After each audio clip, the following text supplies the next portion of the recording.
Man, I didn't realize how big bad DJs were. I'll go with this one.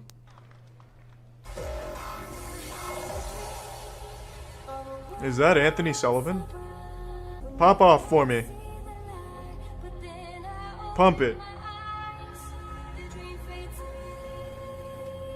He is lighting up the conference room here at Verizon. Yeah.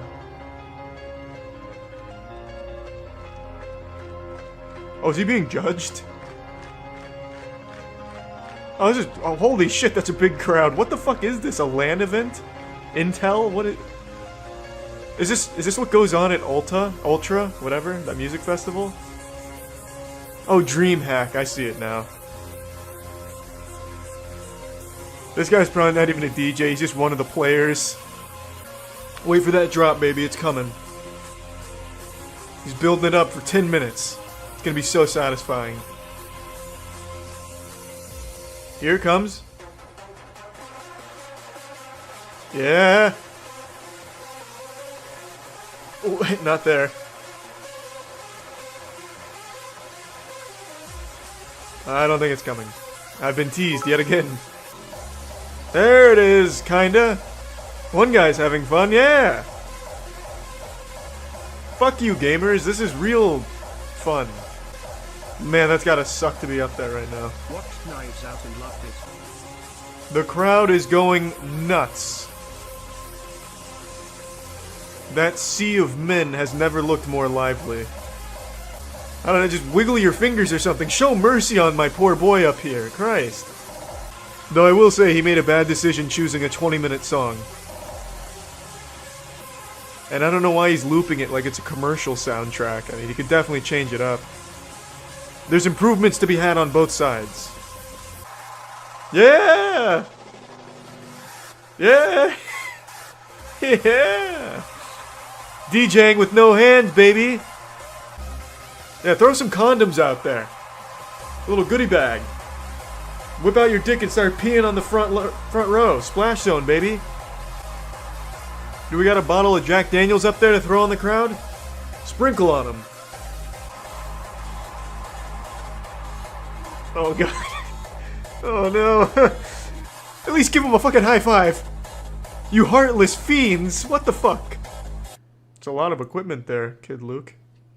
This crowd right now is at about a 7. I need y'all at a 10. Here we go. He's working them. He looks like Adam Sandler in his new movie. But instead of gambling, he's DJing. I need everyone jump in.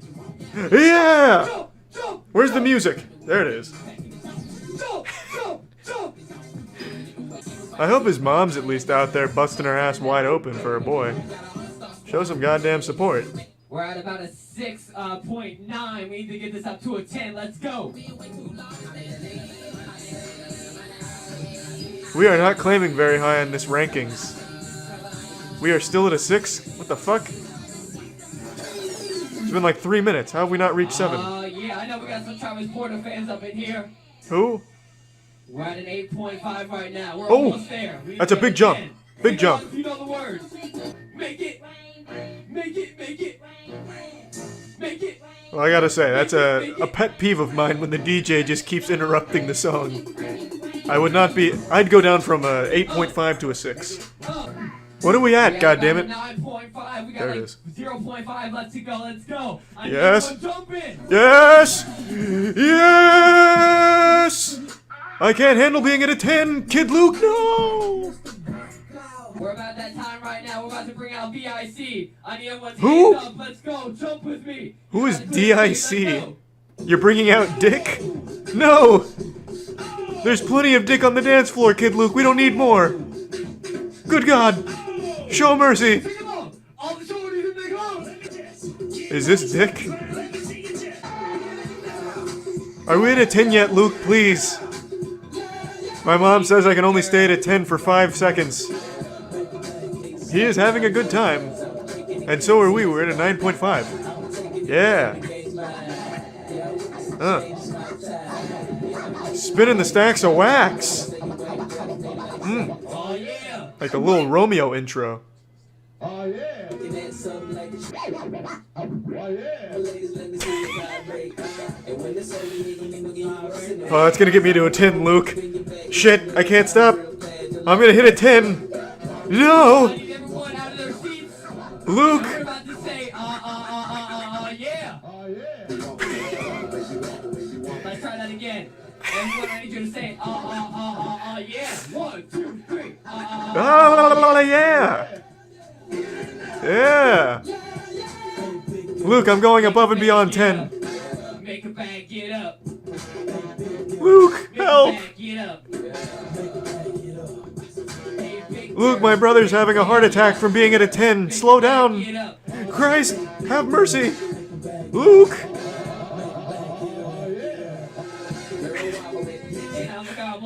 He has an aw yeah button. Oh, that's better. No, God, no! God, this guy sounds hammered. Oh, wait, I've seen this. He slaps your titties. Wait, I remember Biff from Back to the Future goes up to her and slaps her tits. I haven't seen this shit in years. I forgot this goddamn thing existed. It's one of those timeless internet classics. Can we get my boy Kid Luke on the turntables? Getting aw yeah in here? Let's get this wedding up to a 10, boys. Boo! Boo! This is at like a 5. Why is he called the worst wedding DJ? He didn't do anything wrong. Oh. He can't seem to keep a CD in the player. Ireland's Next Top DJ. Is that like an actual show? I'd love to watch it. Oh, Crazy Frog. The Cracker Barrel is going wild tonight, boys. Turn it up.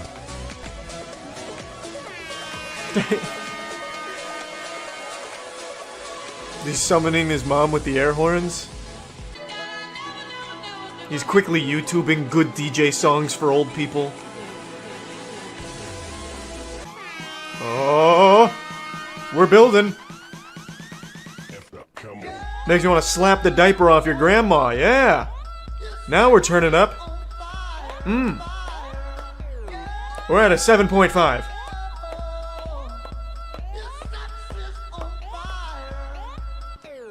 She's in it, baby. What, does she have a toy gun?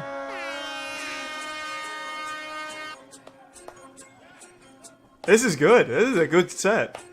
Well, don't I look silly with all this egg on my face. Turns out, I may have been wrong about the rapture. Now, you might be wondering, how is that possible? We're all still here. And yeah, we may not have been, disconnected from the server, from the Lord Almighty or anything, but that doesn't mean Jesus didn't come back.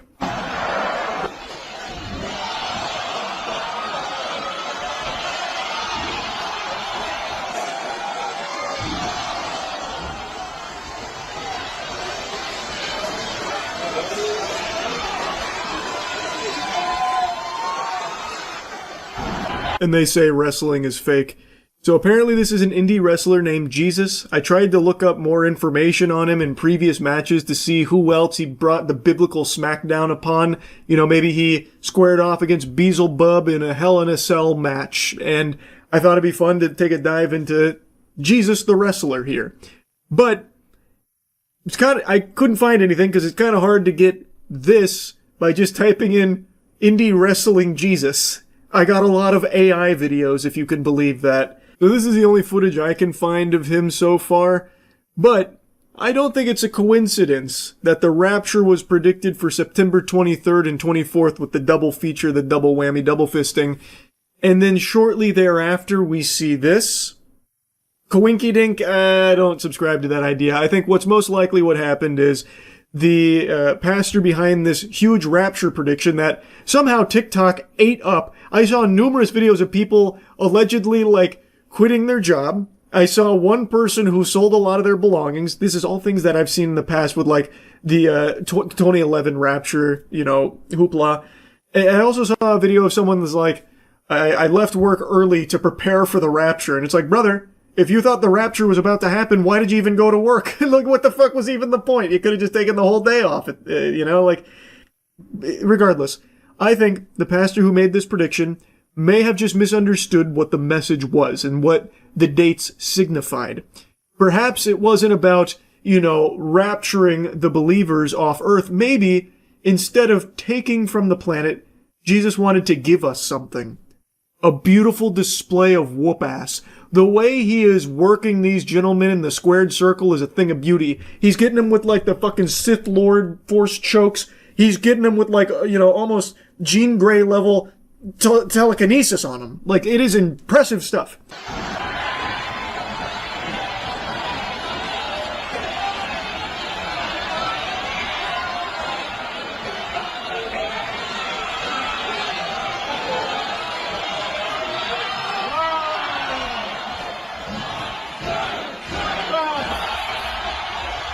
Look at the size of that crowd. They are so densely packed in there. It looks like when the fucking anchovies charged the Krusty Krab. Everyone is there to see the respawn of Jesus. And man, did he deliver. So we see another move here where he's working the other dude like a fucking fleshlight there. He's got him like a puppet. He gave him the word of God and he followed. I can only imagine all of the wacky moves he must have unleashed that we just don't have video footage of. The faithful Frankensteiner. The 10 Commandments tombstone pile driver. I have to wonder, how much ass did Jesus beat in the ring there? He was clearly victorious. He got the pin and everything. And I'm gonna be honest, I don't see who stops him. I feel like he is going to steamroll his way to the title. There is no one that's gonna get in the way of that belt. And I'm really curious, how creative they get with this character. I wonder if they do Money in the Bank matches, but instead of money, it's the Bible. They're both going, up the ladder to grab a Bible instead of money or something. I would love to see more of this. I don't even know what indie wrestling promotion this was. I really couldn't find much information on it because I had so little to go off of other than just Indie Wrestling Jesus, which unfortunately didn't lead me to a cornucopia here or anything. But what I saw in even just this short clip was a lot of fun. It had a big smile on my face. Yeah, it's silly, but I still think it was well done. It was a show that was very hyped to even see in a short burst like this. I imagine all of the spectators had a great time. I have to imagine they did the holy shit. It would have fit perfectly here, so I'm pretty confident that chant was probably utilized. And I just find this kind of silly stuff enjoyable. I know in some circles it gets a bad rep in the indie wrestling scene if it's not taken with the utmost seriousness. If it's not super buttoned up. But I think this kind of stuff is refreshing here and there. It's clear that they're talented. They still are wrestling in a professional capacity.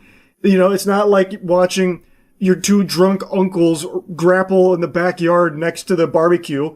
It's still a good show that they put on, albeit a wacky one. So I had fun with it. Chase sent it to me earlier today, so I kind of just wanted to put it on all of your radars here. It really does feel like something we would have tinkered around with for our own wrestling promotion, the MWL, which I know we haven't done one in over a year now, but there's a variety of reasons for it. Maybe that's better talked about, yapped about in a different video. But point is, I had fun watching this. That's really about it. See ya. No, it can't be. I was reassured that AI data centers were good for people, good for all of us, the future of mankind. Investing trillions of dollars, selling out every piece of land in this country for AI data centers to help us. But now, I think the cracks are starting to show. I think the truth is starting to leak out, and, well, don't worry, BlackRock has solutions for that. Larry Fink made a really cool statement about how they're going to protect it from the domestic terrorists that might not want AI data centers, which I think is a really cool label to be slapping on normal, average working people that just don't want to see their energy bills skyrocket and their water get turned into fucking sludge soup. Oh, you fucking terrorist! What? You don't like the data center, do you? Well, welcome to the gulag. It's pretty unhinged, but I'll get to that in a moment. I want to show you something that I just learned about that I think is extremely alarming. This is so far the biggest public goat-seeing from the data center epidemic where in Lake Tahoe, 50,000 residents have just been informed that in 2027, their energy provider is abandoning them to focus solely on the energy demands of the AI data centers in the area. Now, this probably doesn't come as a surprise to anyone who's been paying attention to what's been going on. All companies are finding ways to butt-fuck the normal person and focus entirely on suckling the bosom of AI. Not just for data centers, but let's take a look back about 5 months ago, which is like ancient history with the way everything's been moving, with Micron. You remember when Micron did one of these to all the normal consumers that relied on their RAM being one of only 3 big players in RAM production? Well, Micron, 5, maybe 6 months ago now, announced that they will be getting out of that sector entirely. Took every consumer's head and just put it in the toilet, giving them a nice swirly, saying, "Fuck you nerds, we've got AI now." Then threw on their sunglasses and never looked back. Which inevitably caused the big RAM crisis and the prices to skyrocket there because of now the impending RAM shortage that would be unfolding because, again, Micron was one of only 3 big RAM producers, and they just outright said, we will no longer be providing to the consumer market starting this year. So they did that because AI was more lucrative, and now you're seeing everything else go in that direction. And this is the first big example of just an energy company that 50,000 people rely on to live, just hitting that Harry Houdini vibe and vanishing on them, saying, don't really care about you plebeians, flesh and blood is cringe, AI is the future, we gotta go take care of AI. I mean, good luck out there though, maybe you'll find other power suppliers, but it won't be us. Bye-bye. NV the Nevada utility that has supplied the bulk of Lake Tahoe's electricity for decades, told Liberty Utilities, the small California company that services the region, that it will stop providing power after May 2027. The reason? NV needs the capacity for data centers, as in, the energy supplier for the Lake Tahoe region is telling the utility company that it has less than a year to find another power source. Which shouldn't be a problem. They maybe just need to dig a few feet underground to find the fucking Tesseract, and maybe they can install that. Surely that won't be a huge issue. I imagine that'll be without hiccups. Doesn't this paint the most beautiful picture? It's always been abundantly clear companies don't give a fuck about you or anything, but now that companies see a way of cutting you out while still driving up their own profits, they are frothing at the mouth for it and jumping on board. They are abandoning ship on people because they don't need people anymore thanks to AI. So these data centers in this area are now the entire focus of NV, and they are just saying, these 50,000 people, they can go kick rocks, pussy, good luck. And I imagine this will not be an isolated incident. This is something I've yapped about a lot. It's something that is very well known about data centers in particular for the energy demands. And as these companies get a lot of incentive to focus that energy on those data centers, they'll start to make the same decisions that we are seeing here from NV, where they don't really need to supply energy to people. Ew, stinky people? Human beings? Oh! No. They can instead just focus entirely on AI data centers and making a fucking killing in the clams department through it. So they'll abandon people without a second thought. It doesn't matter to them. And I think we're going to continue to see this trend happening in places that are having this big push for AI data centers. Northern Nevada has become one of the fastest growing data center corridors in the country. Google, Apple, and Microsoft have either built or are planning facilities around the Tahoe-Reno Industrial Center east of Reno. The Desert Research Institute, using data from NV Energy's 2024 Integrated Resource Plan, found that the 12 data center projects located overwhelmingly in northern Nevada could drive 5,900 megawatts of new demand by 2033.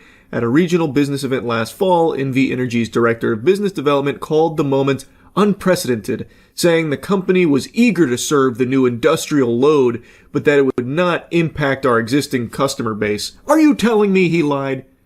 He was too focused on the load. That load was too appealing. It felt too good, tasted too yummy, that he did indeed impact the existing customer base by outright telling them to go take a hike. Get out of here, dweebs, and then giving them a wedgie on the way out in order to solely focus the energy demands on the data centers. Come on. No, there's no way they lied. Ah, man, that's crazy. But Liberty's 49,000 California customers may have already been bearing the cost. Liberty Utilities generates about 25% of its power from solar facilities it owns in Nevada. The other 75% comes from NV Energy, and that source will no longer be supplied to the region by this time next year.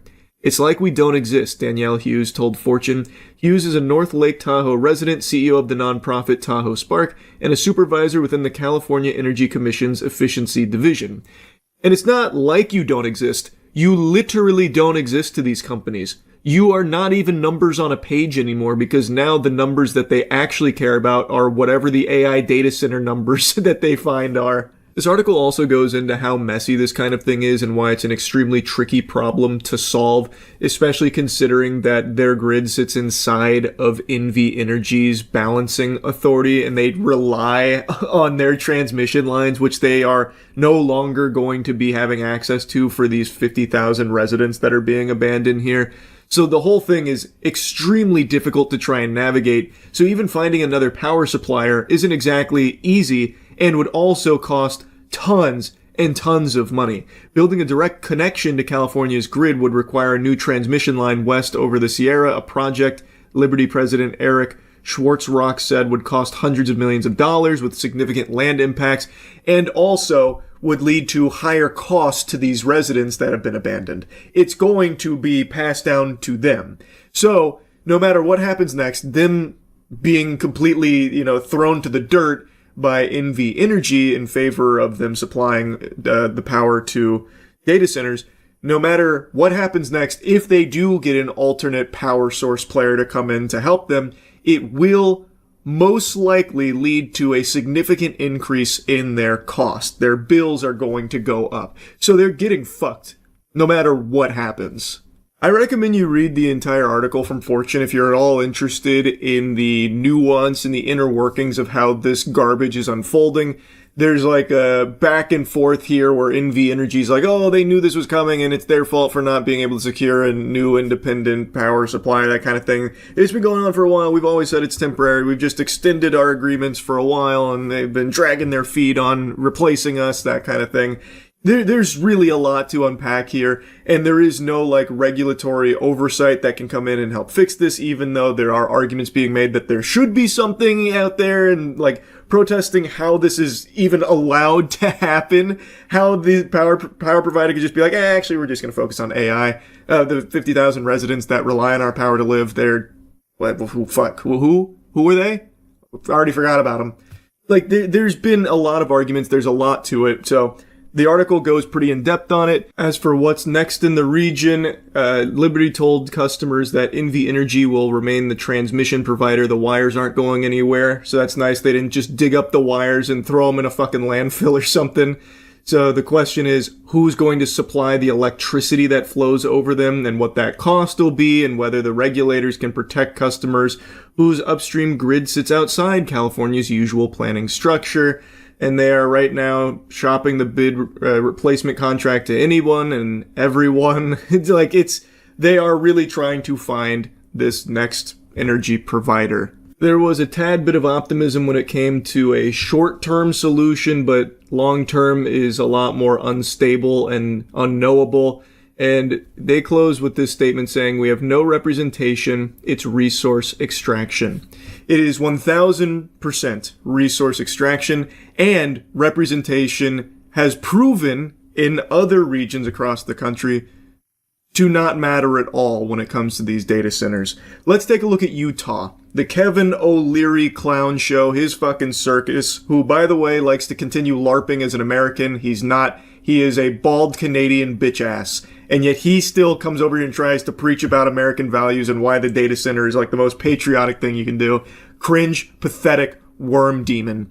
Anyway, in Utah, all of the people were voicing how much they didn't want it, the disdain. They would not support it. Please don't. Begging, groveling, do not let this data center project be approved. A 40,000 acre data center. The largest imaginable. Like genuinely, I cannot even fathom something that big. A 40,000 acre data center is fucking diabolical. And the geriatric fossils that were approving this project, who are supposed to be representing the people in the community, outright said, one of them verbatim said, "For hell's sake, grow up." A crazy statement, and I do believe they are fighting for hell. They are demons on the side of Satan. So like these fucking octogenarians, in the face of all the community that went out there, and there was a huge number of people yelling, screaming, begging, stop, don't do it, no data centers. In front of all of them, they insulted the people, berated them, and then went into their own private room to get away from all the riffraff, all the hustle and bustle and hoopla, so that way they could unanimously push it through to greenlight the 40,000 acre data center. That goes in the face of all of the people that they are supposed to be representing the interests of. So, it's pretty clear that even having representation of like the will of the people does not matter. These data centers are being built and brute forced through because most likely all of these politicians and the people in power in these communities are getting a nice little chunk of change for it, some real strong incentives, and they don't care about the people. And there's no consequences. There are literally no consequences anymore across the board. You can lie, you can scam, you can fraud, all of this, and there is nothing that happens. Nothing at all. So, they feel very emboldened to just blatantly, openly be corrupt, and that's what's happening. So these data centers, they are coming. They're showing no signs of slowing down. It's extremely concerning. It's extremely infuriating. And BlackRock is already planning for people to feel like forced into a corner and doing something drastic, like maybe trying to destroy a data center. And the need for rebuilding the GCC region, to rebuild it so that it's going to be in a position where it's not going to be obstructed by drone warfare. So many more things are going to have to be underground. But even here in the United States, if we're going to be building, let's say, these 1 gigawatt data centers, how do we make sure we're not protecting those $50 billion, $75 billion investments? We have to relook at everything because of the role of drone warfare. Right now we're looking at it internationally, but one of my concerns is, could it be a domestic terrorism using a $3,000 drone? These slimy husks, these zombies are getting so comfortable calling anyone that goes against the corporations selling out of this country and their land terrorists. Oh, you don't support the companies coming in here with 3,100 data centers springing up in your communities, driving up your energy bills, ruining your water, polluting your community? Oh, that must make you a domestic terrorist, Buster. Or at the very least, you might have some ideas that are adjacent to domestic terrorism. A little bit of thought crime, perhaps? You don't like the data centers, Well, let's go ahead and check the surveillance data we've gathered on you through these data centers and see what we've got. This is Larry Fink of BlackRock. BlackRock is a huge player in the data center boom, and now he's openly talking about, well, how do we protect these multi-billion-dollar investments and the trillions of dollars that might need to be spent in order to secure them? Because what if a domestic terrorist starts using drone warfare on them? So it seems like there's a recognition from people like Larry Fink, these fucking zombies at the top of the food chain, that people are feeling backed into a corner. Everything in their life is getting more expensive, and data centers are only continuing to accelerate that issue. And the normal lies are no longer landing because the information's already out there. There are operational data centers that have been running for a while, so we know the bills go up in the communities that they infest. And we know they only provide temp jobs during construction. They don't actually supply any kind of economic boon to the normal working people of those communities through employment. The biggest data center in this country only has roughly 150 full-time employees. The smaller data centers or the normal size data centers run as lean as 20 to 25 employees full time. So this is not providing jobs or anything to Americans in any capacity. So the lies don't work. People are getting face fucked by this. These corporations are fully selling out everyone and everything in this country. And they're realizing that they don't actually even need people to make money anymore. So they're even getting rid of people, like NV Energy abandoning 50,000 of the residents that rely on their power to live. And Larry Fink is now talking about what they're going to do to defend these data centers from someone who might be very desperate and trying to, like, destroy a data center on their own in order to, like, survive in the community or help people in the community live. So he's already like, okay, we've got measures in place, maybe like underground or, maybe who knows. But we're thinking about it. We've got countermeasures. Don't worry. We're protecting these billion and trillion dollar investments. It's fucking terrifying. And he's also being very upfront about, like, they're going to control all the data centers. Like, great. If you're like on the side of BlackRock, you're on the bad guys' side, by the way. To the people that for some reason still mindlessly try and support data centers because they love to swallow that corporate cock and believe all their lies. Like, this is the lowest of the low if you're now just, like, pumping your fist for BlackRock of all things. So all of these things are actually opportunities, not problems. It's going to require, as we said, trillions of dollars of capital. Governments cannot build these out alone. They don't have the wherewithal. And two, their deficits are started to be mounting. And we spend too little time talking about the U.S. deficits and other countries' deficits. So this is all going to be the role of private sector. Oh, thank goodness. I feel much more comfortable knowing that the future's in the hands of people like Larry Fink and BlackRock. Isn't that good news? Yeah, so anyway, had to yap about this shit. It is so fucking out of control. It is so blatantly corrupt. It is genuinely terrifying. Anyway, just wanted to put that all on your radar there. That's really about it. See ya.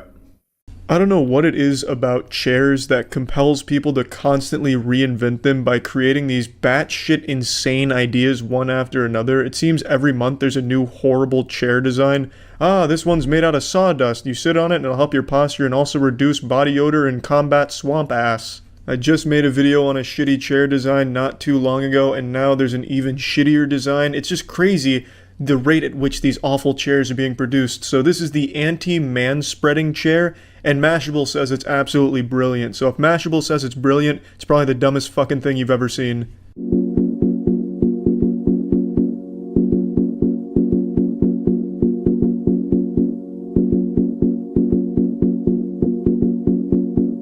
It's basically a timeout chair from middle school. I'm surprised they don't put a dunce hat on the guy that sits in that. Just look at the way he's sitting. He looks depressed. He looks very scared, shy, like he's about to get beaten by his wife over there. Banging his knees together and his balls are fucking constricted, and if he moves around it's gonna be like a Newton cradle in his nutsack. This is just not a very comfortable sitting position for most men. If you took his pants off right there, it'd be looking like Homer Simpson strangling Bart Simpson if Bart Simpson was his nutsack. The testicles need room and the sack needs room, otherwise everything gets strangled and uncomfortable. That being said, the men that flail out their legs are obvious douchebag assholes, but it's not just a man problem. Women do that same thing too. It's not exclusive to one of the genders. Anyone can spread their legs out, taking up way too much space. I don't know why all of a sudden it's been named after men. It happens for all genders.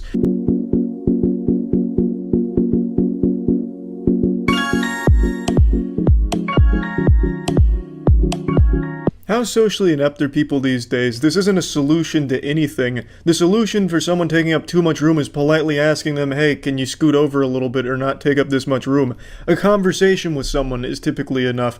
Unless you're squaring off with fucking Cobra Commander from G.I. Joe who happens to be man-spreading on your subway, then yeah, maybe he won't budge, but most people aren't opposed to moving their legs a little closer together if you nicely ask them to. But to say they need to curl up into a fucking fetal position, little ball sitting down like this chair makes them, that's not exactly considerate because that's super uncomfortable. The nutsack needs a little bit of room, which is why the legs typically get spread out a little bit.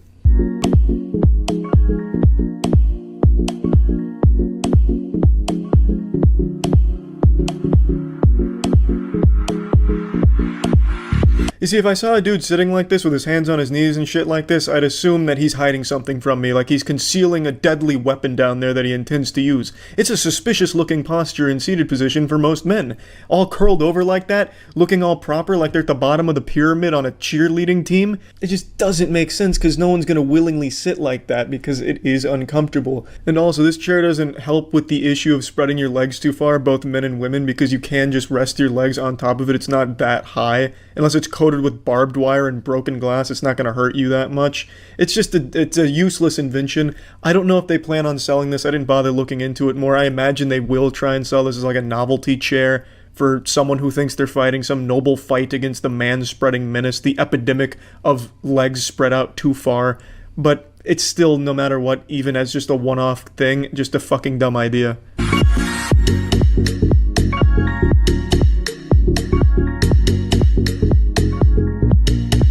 And this is where I get totally lost on what their idea is here. They make the kryptonite to their own chair with a man-spreading chair that teaches you to spread out further than you need to. I don't know why they say only women can use it. I don't see some type of biometric lock on it that's going to prevent a man from sitting on that chair and spreading out. And I don't know why you'd be teaching people to spread out if what you're trying to stop is the spreading out. I guess they just want the women to be the one to spread out, which I don't fucking get at all. If I was a woman, I would be genuinely offended and insulted that this product exists because it treats women like they're too fucking stupid to know how to spread out. So instead they're going to charge you money to buy this chair, to put a little fucking wood block where your vagina is, that way you spread your legs out. Fucking charging you money for man-spreading training wheels. It's embarrassing. I just really don't get it. Again, I don't know if this is something they're trying to sell or not, but my god, even the fact that they invented these two prototypes is just insanity, just straight fucking lunacy.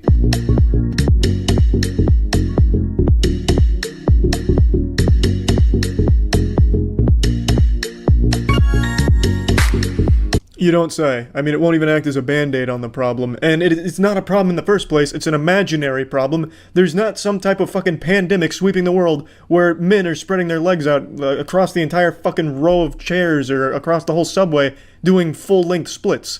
You can ask someone to scoot their legs in closer if you need the space. I don't think there's going to be many people that are rolling up their sleeves ready to fight you because you asked them to scoot their legs a little closer in. It's fucking ridiculous. And also, Mashable sucks. I hate this trend where they bold random letters. So they bolded forever and man-spreading. It's like they're subliminally trying to send me a message telling me to keep man-spreading forever.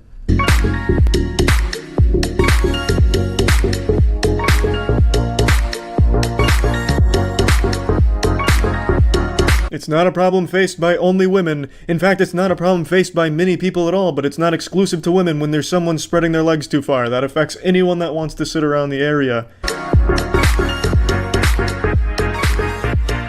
Yep, just absolute garbage, but hats off to anyone that wants to pay for some of these bad boys. You know, maybe I'm wrong and this will catch on huge and I'll be going to a restaurant and I'll have to ask to order the man-spread-proof booster seat. Or I'll have to take like a driver's ed course of man-spreading, learning the proper ways of sitting using these chairs. It's just an unbelievably ridiculous idea for a product and just a big old pile of shit. That's about it. See ya. Good news and bad news. Let's start with the good. We'll feed you the dessert before we give you the vegetables. A prankster whose content revolves around terrorizing and harassing strangers in public is facing jail time in France. The bad news. It's only 6 months. His name is Elon Magnaron, or online known as Amine Mojito, or Amin Mojito, I'm not exactly sure how to pronounce it. But his pranks were some of the classics that I'm sure we all grew up with and still giggle at, you know, like we're getting tickled in our tummy. You know, like going to random strangers in public and jabbing them with an empty syringe and then running away, leaving them with the trauma that they may have just now been injected with either a drug or some kind of disease. Like, I mean, get pranked, nerd, right?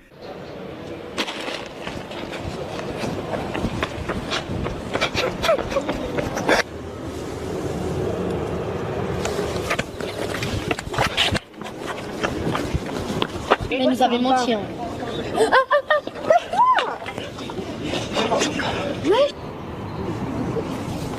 C'est fou. Oh, ça va pas?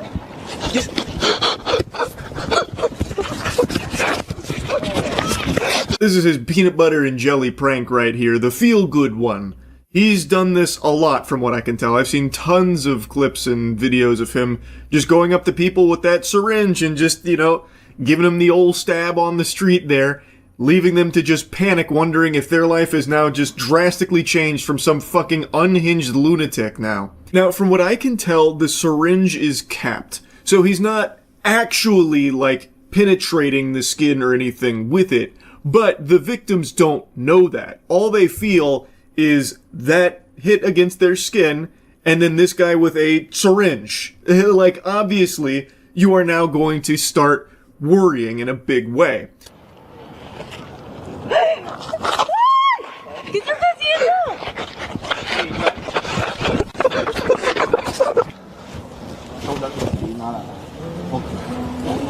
Mais, depuis mois d'octobre, un chien, casse-toi.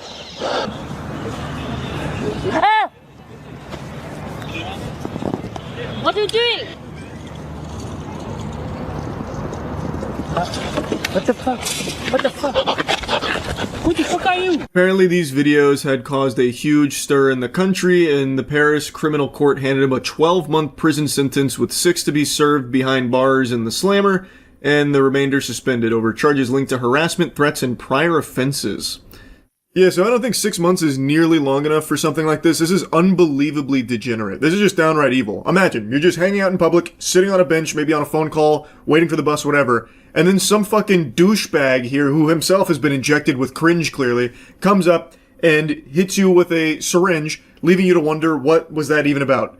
And then, let's say he does try and clarify, it's just a prank, it's just a prank. Well, how do you trust that? How do you know it's just a prank? You have no way of fucking knowing if he is now just lying, and he really did just inject you with something, a drug, a disease, whatever. That's extremely scary. If that shit happened to me, I would be living at a doctor's office for a year. I'd be like a lab rat being tested every single day just to try and ensure for my own mental well-being that I didn't just get injected with the fucking T-virus or something from this guy. And I just don't think the courts went hard enough on him. They argued that his actions amounted to harassment, even describing him as a public menace. He also apparently already had a history of legal trouble, including prior accusations of assault and harassment. No! I'll eat my left shoe. I can't believe it. I haven't been this surprised since I learned Batman was Bruce Wayne. You're telling me the guy who thinks it's okay to walk around and stab people with a syringe on the street is someone who also has already had run-ins with previous accusations of assault and harassment? That doesn't make any sense. This guy, the prankster, the jokester, the turbo prank guy? No, that can't be. But at the end of the day, maybe this is all just a big misunderstanding, because according to him, the videos were just meant to entertain and make people laugh, which is so clear because everyone was having a big hoot and a holler after thinking they just got stabbed with a syringe in public. Everyone was giggling. He admitted in court, though, that he now regrets the content and underestimated the fear it caused. Victims testified to feeling genuine panic at the thought of being attacked with a needle, especially in an era where health concerns remain high. At the bar, he acknowledged that he himself would have feared if someone approached him with a syringe. I also find the audience for this kind of content, the fucking goobers who laugh at it, encourage it, and just find entertainment in it, are almost as pathetic as the pranksters themselves. I truly think this kind of content could be like a clinical diagnostic tool for mental disorders, because if you like this kind of shit, there's something wrong with your brain. You are actually just a full-blown fucking loser. Legal experts say the ruling highlights growing concerns over the limits of online prank culture and the responsibilities influencers must bear when creating viral content. Mojido's case has reignited debate in France about where free expression ends and public safety begins. How is there even a debate there? How, in any way, shape, or form, does this fall under free expression? He is going around harassing and assaulting people, making them believe that they have just been injected by a mysterious substance in a syringe from some fucking weirdo. In what way is that free expression? Are you allowed to just go up to someone in France and just punch them in the face? Or what about just some fucking whack job on the subway jerking off and, ejaculating onto a stranger? Is that free expression too? This isn't a free expression argument. Even though he didn't actually have the syringe filled with a disease or a drug or anything and wasn't, actually penetrating the skin or anything, it doesn't matter. The threat of it was still there, and he still did enact it on strangers. So, what if it was a gun? What if he had a gun, was pointing it in people's faces, saying, I'm gonna kill you, I'm gonna kill you? It's just a prank, it's just a prank. Is that free expression as well? I just don't know how this can even be like an argument that's being had in France.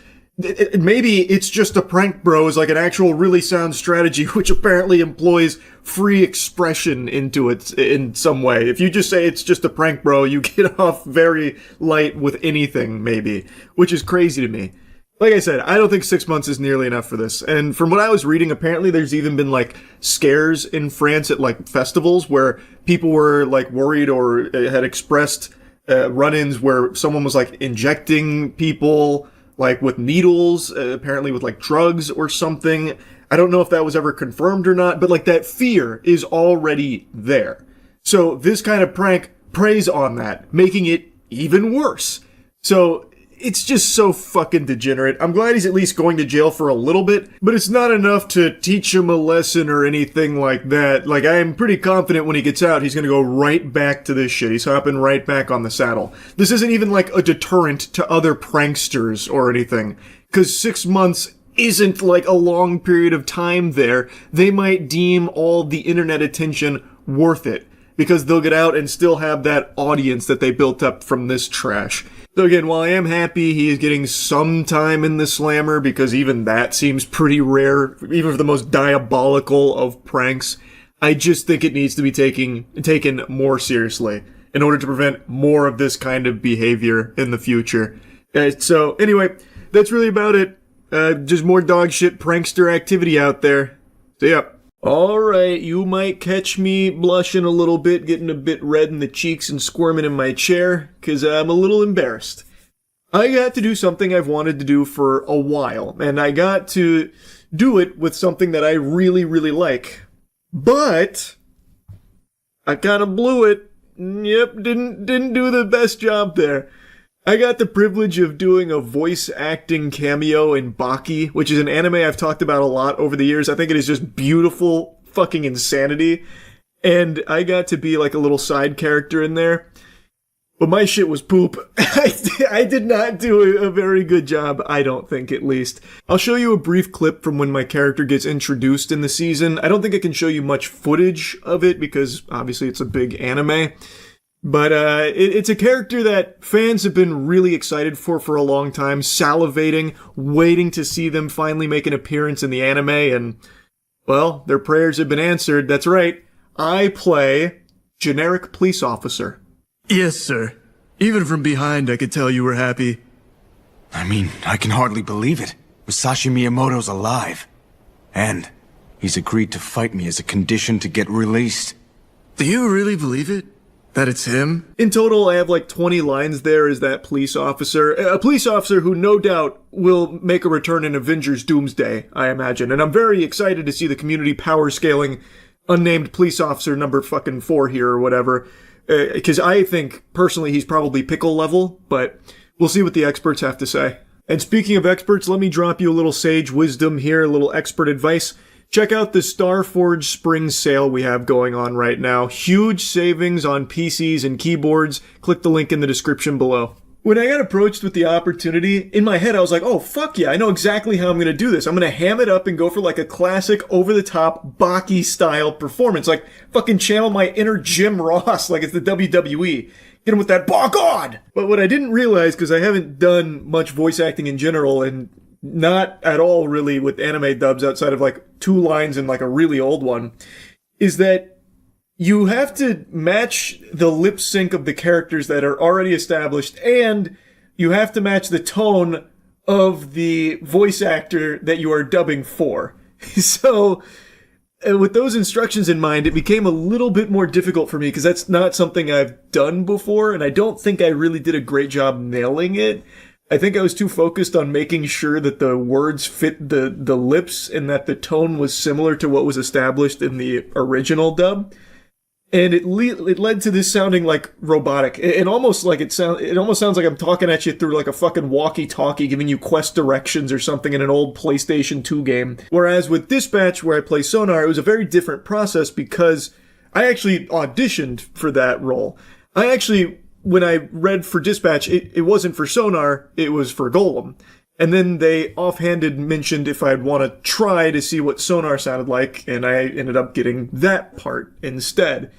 And Sonar as a character was one that hadn't already been like dubbed by someone else and was a character that was still being developed and fleshed out. So it was me setting the tone for the character with the dialogue and the performance and all of that, as opposed to trying to match an already established one. So doing that for the dub, like, it was very unusual for me, and I think I floundered the opportunity. Like, I'm still very grateful they had me on board. I think it's still super fun, and I love the show, so it's hyped to be a part of it in even this small way.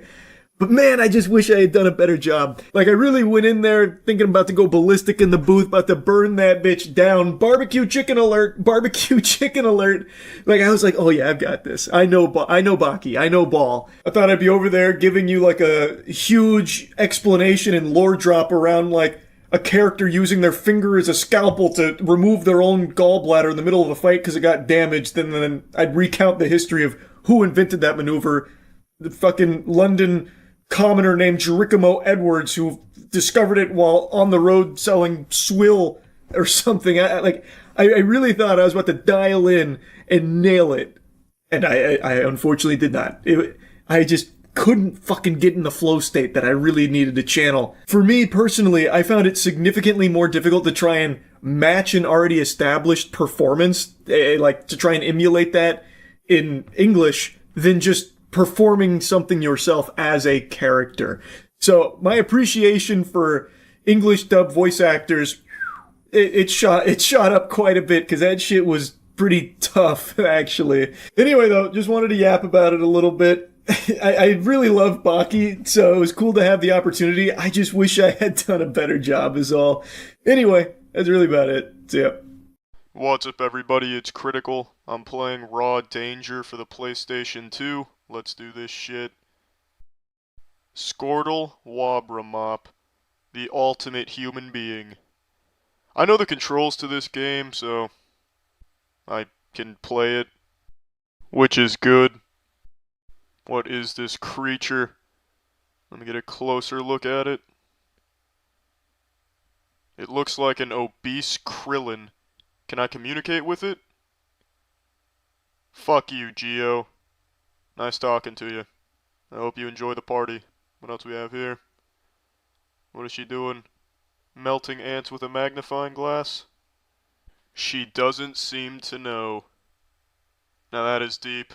They say knowing's half the battle, but she doesn't know, so she can't even start the battle. Very philosophical. Oh, she just lost the contact lens. Yeah, I'll help you find it. Let's look for that shit. Where the fuck is her contact lens? Did she bury it underground? Yeah, sniff my ass cheeks. Scoot a little closer. Let me motorboat your titties. They're not even being served real food here. These are just blurry pictures of nipples put on top of plates. This is not a well-balanced meal. This is not nutritious. People are not going to walk away from this dinner party feeling like their tummies are stuffed. Oh, what the fuck? Every plate has the same photograph? I wouldn't eat a photograph even if it was of shit. Everybody just remain calm. Just a simple game of hide and seek. Perfect. The ultimate camouflage. They'll never find me here. Bullshit is this? He ran from across the universe. He knew where I was. He was peeking. That cheating sack of shit. Pick and roll. Let's go. You gotta roll off my screen towards the basket. Don't you know how to play basketball? What are you doing? No fast break dunks on my watch. I'm taking the charge. Perfectly executed. Good evening. Tonight's special is the shit blizzard, which is where one of our waitresses will come over here, put her lips to your asshole, and blow into your anus until you shit yourself. Squirtle Wabramop. That is how it's done. Squirtle must live in a castle made out of vaginas with moves like that. Excuse me, plates coming through. I have plates in my hand. These are plates in my hand. Pardon me. What the fuck did you do that for?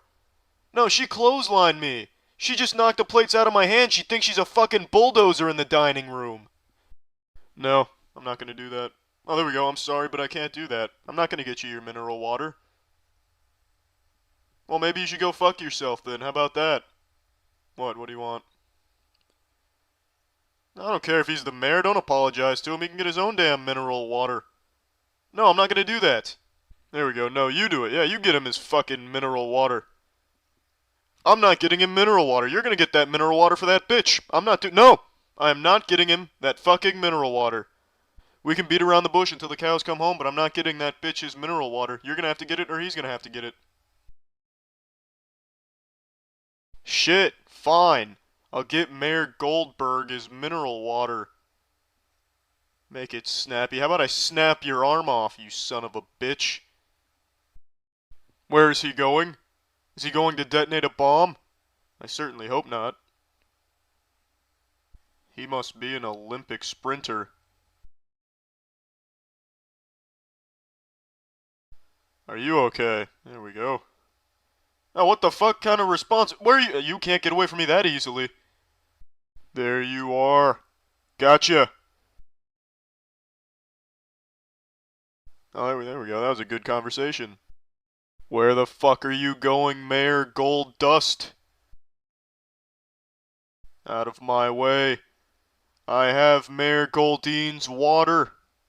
Somebody needs to get rid of all this water on the floor. Somebody toss a sponge in there, quickly. Mayor Golden Corral, where the fuck did you come from? Stop right there. You soggy pile of shit. This whole building is starting to flood. You have to get out of here as soon as possible.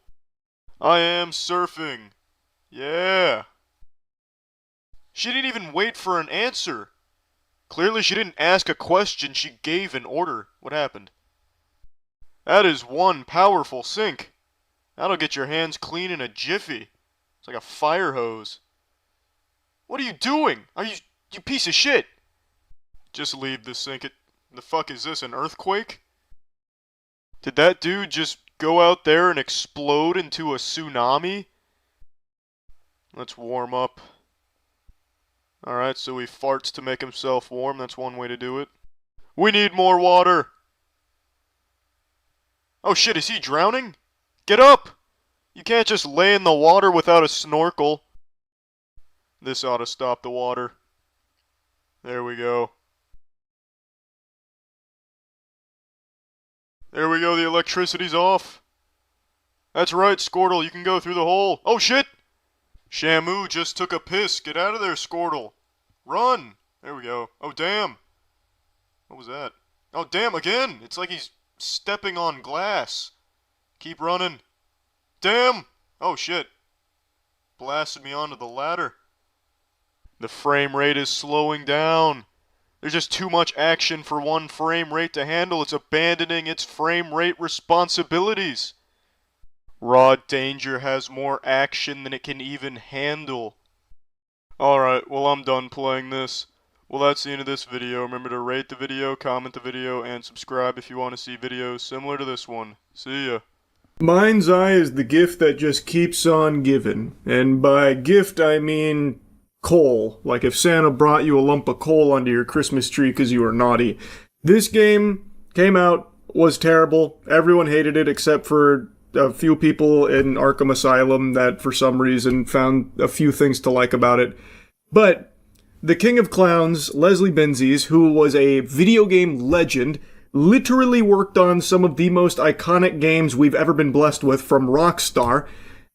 He is the mastermind behind Mind's Eye, and he's the face of it. And this man's got his nipples fucking twisted here by Itachi, trapping him in a genjutsu that's lasting his whole life, it seems. Because since Mind's Eye came out and was a big dud, thumbs down from everyone, he refuses to accept the reality that the game just is bad. So he comes up with all these excuses, and the big one is that the game was sabotaged from within.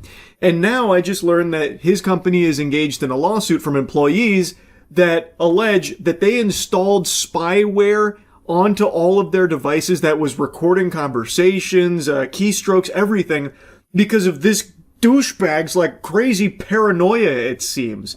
And he still, to this day, will not let it go. He still believes that the game is a masterpiece and we just can't understand it, and he is so convinced that sabotage is the reason why it has bad reviews that he just farted out a DLC for Mind's Eye, which mind you, not a single soul on this planet was salivating for. No one wants more Mind's Eye. Please, God, put it back.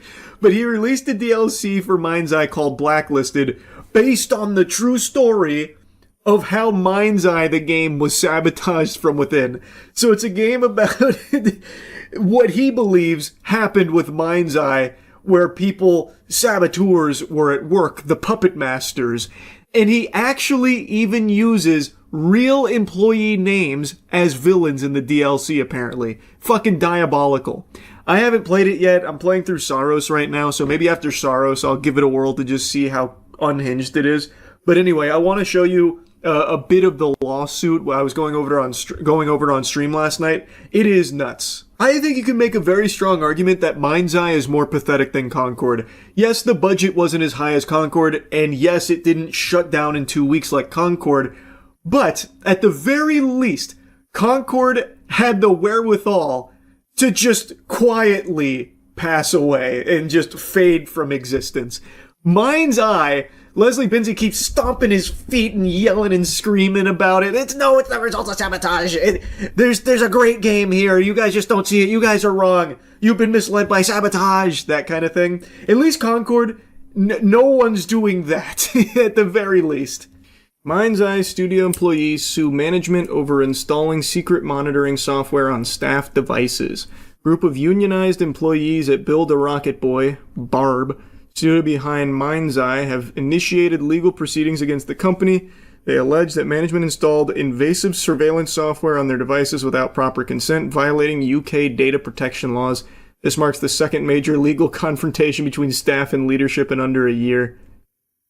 It was all in the pursuit of greatness that is Mind's Eye. Sacrifices must be made to achieve this level of quality. I don't know what they don't understand. It was TerraMind, a monitoring tool capable of tracking keystrokes, capturing screens, and recording microphone audio. Wow. Had to make sure it wasn't leaking to Rockstar. They were really sweating Mind's Eye. The GTA killer.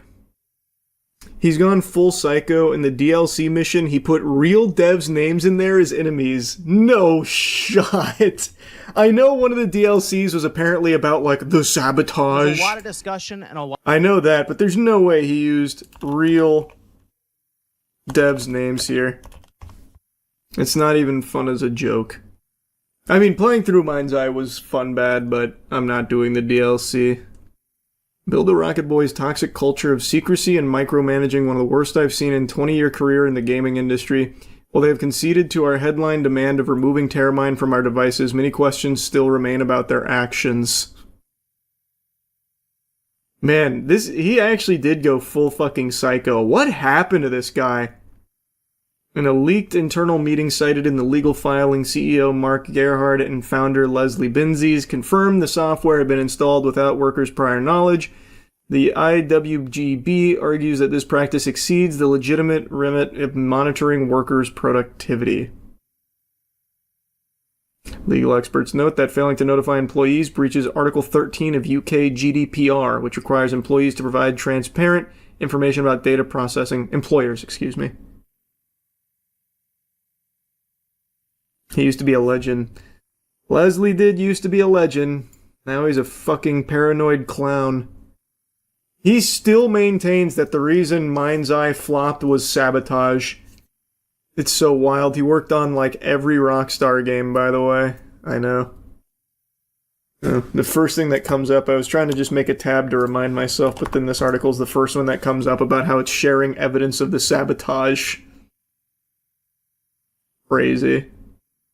Oh yeah, here it is. He really is committing to it. We will use these people, these names, and these facts for our own fun. We're gonna put some of these names into our upcoming spy mission. What a freak. You made a shit game. It's not saboteurs, bro. Your game is ass. Holy delusion. Oh my god. We've got very strong evidence of this and conducted quite thorough investigations over the months since launch. We've identified parties involved and now it's with the authorities both in the UK and US to deal with. You installed surveillance spyware into your employees' machines illegally and are getting sued for it. What evidence could you have possibly gathered other than your employees saying, man, this shit is trash, but I need my paycheck, so I gotta work on it? Like, that's gonna be it. If anyone's doing the sabotage, it's him.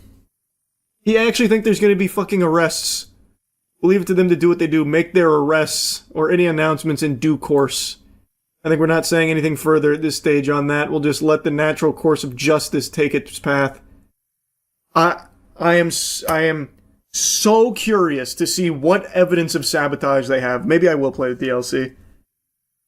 I am beyond curious what sabotage he thinks happens. Because he played the game. He played the game and he's like, yep, this is it. This is the game I want to ship. This is the game I want to charge fucking $60, $70 for, whatever it was. I forgot now. This is the one. He played it. He didn't say, man, this game is shit. Don't play it. I can't release it in this state. Sabotage has occurred. I can't release it. He played the trash. And now he's grasping at straws. You gonna play Kingdom Hearts for the gaming channel? Maybe 1 and 2, but I'm never touching 3 again. 3 is terrible. It's the mind's eye of Kingdom Hearts. So I decided to look at a Let's Play for Blacklisted just to get an idea for what they were going for here and how it tied into the story they wanted to tell about their perceived sabotage, which again, I have seen no proof of. Leslie Benzie has hinted that it was Rockstar sabotaging them from within. He said that, well, hinted at that previously, like alluded to it, but I've seen no evidence of anything, not even an iota, not even a morsel of evidence to confirm that theory. The game's just bad. Like, full stop, it's just bad. And they had to have known it wasn't very good before they shipped it out, but they still shipped it out with all of its problems. But anyway, I'm getting sidetracked. I checked out Let's Plays for Blacklisted, and it's only like 30 or 45 minutes long. There's one guy beat it in 31 minutes, someone else beat it in 45 minutes. I thought it was going to be a huge content drop, but it's not. It's like a tiny tiddlywink here. Granted, they also did like some bug fixes to the base game, but the way that this was portrayed, I thought this was going to be like a, multi-hour, mission that goes through this elaborate story of sabotage. And from what I was watching, it like doesn't even really do that either. It like loosely says this company is being attacked from within as well, from a ring of rich saboteurs. And then apparently there's even like a jab at Rockstar buried somewhere in there, but I haven't found that. I've just seen people claim it. So I don't know if that's true or not. But from what I was watching, it doesn't even really touch on anything that Leslie Benzies has alluded to with the sabotage. So the whole thing is a fucking mystery to me. I don't know what is being smoked over there by Leslie, but it's some strong stuff. Anyway, I had to yap about this. I might try the Blacklisted DLC after Saros. We'll see. If I think it could be fun bad, I'll give it a whirl. But anyway, that's really about it. See ya. I've seen some bad ideas. I've had some bad ideas. I've had some really bad ideas. For example, probably one of my favorite terrible ideas that I've cooked up is where I wanted to test body armor by shooting myself in the chest while wearing it to see how much it hurts. Obviously, I recognize why that's a horrible idea, but you can't convince me it would be a horrible video. I think that would be a slapper. I think it would just be a full-blown Red Alert DEFCON banger for sure. But, point is, I've had bad ideas, and I have seen innumerable horrible stinkers, especially from the likes of Ubisoft, who have become kind of like the Michael Jordan of bad ideas. That entire office, all of their headquarters, this entire company has basically become like Willy Wonka's factory for churning out dumb dog shit brain dead ideas instead of candy. And yet, what I'm about to talk about today is not a Ubisoft original. It actually comes from Meta. They have just announced what I believe to be the stupidest possible platform ever that will likely not be used by a single living, breathing, sentient human being on this planet, at least not on purpose. Let me introduce you to Vibes, a fully AI platform designed to share and create AI short-form videos. I just learned about this from Dolan Dark, who covered it. I had no idea. It feels like they made this announcement like whispered under their breath, because I haven't seen anyone even shoot spitballs at it. No one's even giving it the time of day to insult it. That's how under the radar it has flown. They have to know that no one wants this. Like, even people that don't mind AI content, I can't imagine being excited about this. There's just people that tolerate AI slop on TikTok and YouTube Shorts because it's become inundated with it now. It's like impossible to avoid. But I don't think even those people that can stomach that are going to be all gung-ho about going to a platform that is nothing but AI videos. That is a platform I can only see being used by bots. Just bots creating and sharing videos back and forth until the fucking heat death of the universe claims all our souls. Well, Meta has announced a new feature on their app called Vibes, which is basically TikTok, except the content is entirely AI generated. As if scrolling TikTok wasn't brain-numbing enough, now you can do fully AI generated. For the longest time, I thought considering yourself a professional Redditor, like a Reddit content creator, was the most pathetic title you could ever give yourself online.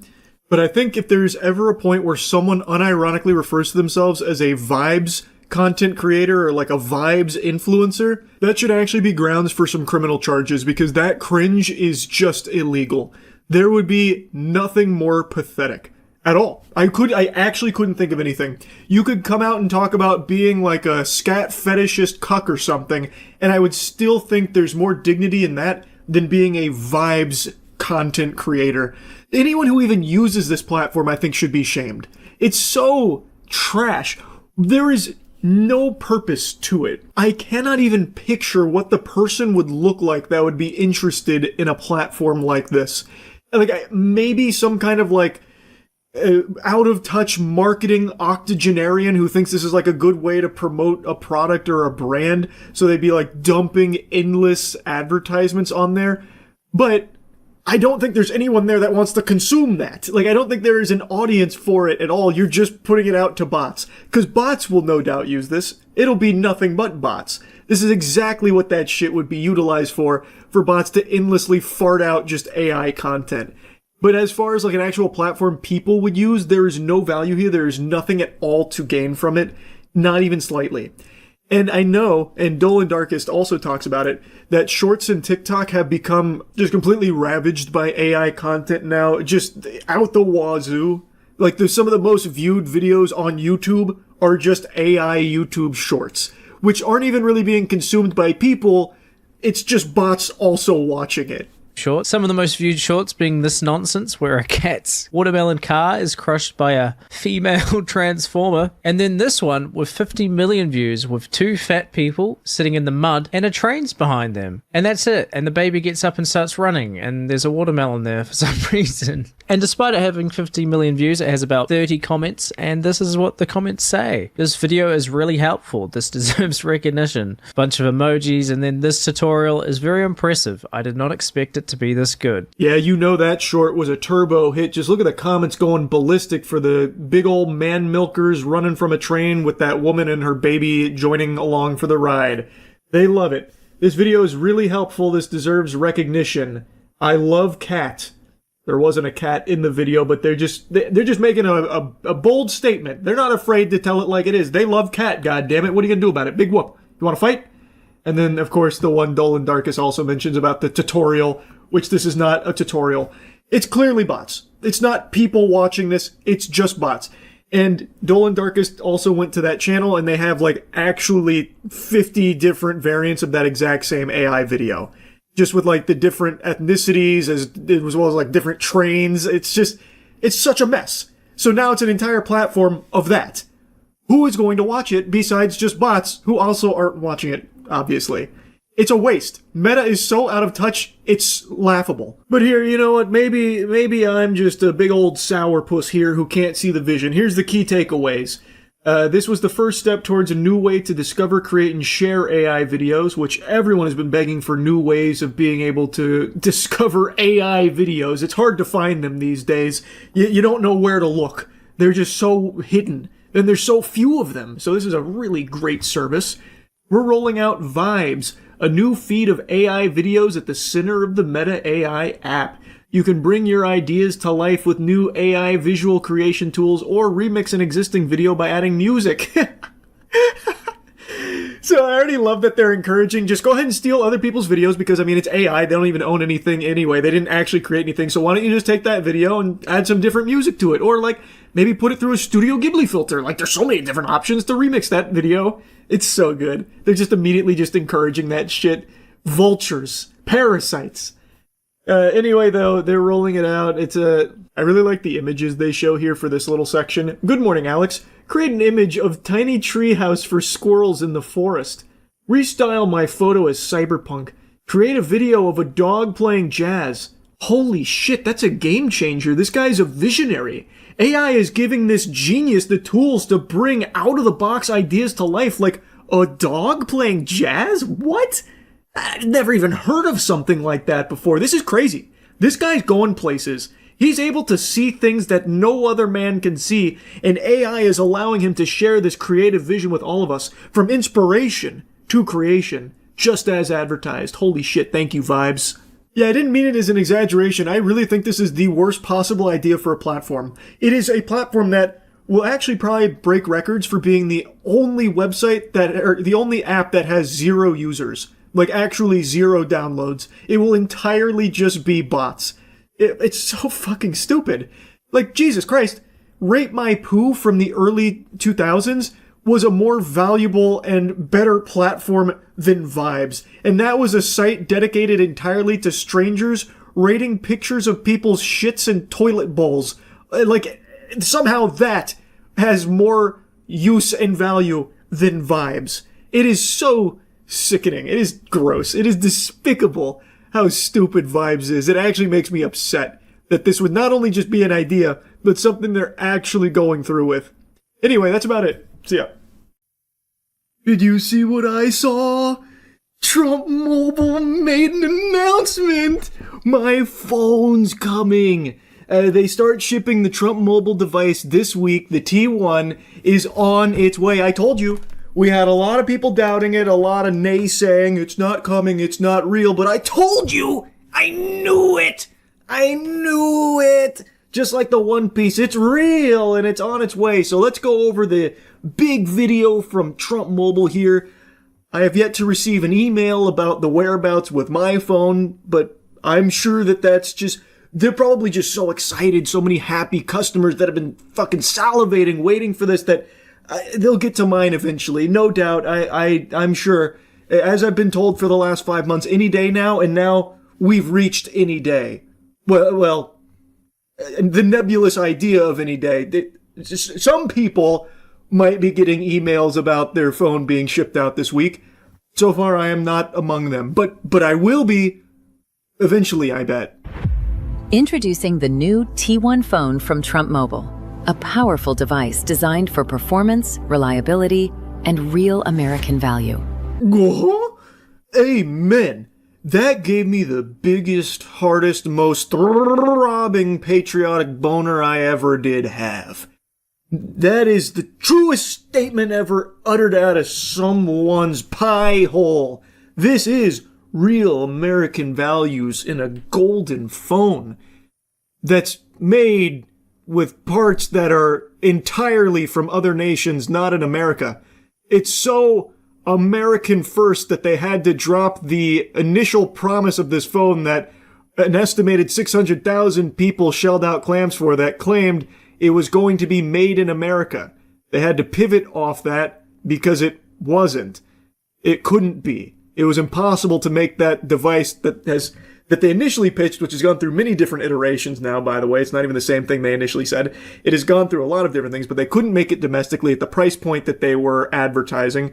So instead, it had to be made with parts that were entirely overseas, with favored nations, whatever the fuck that means, and is assembled here in Florida.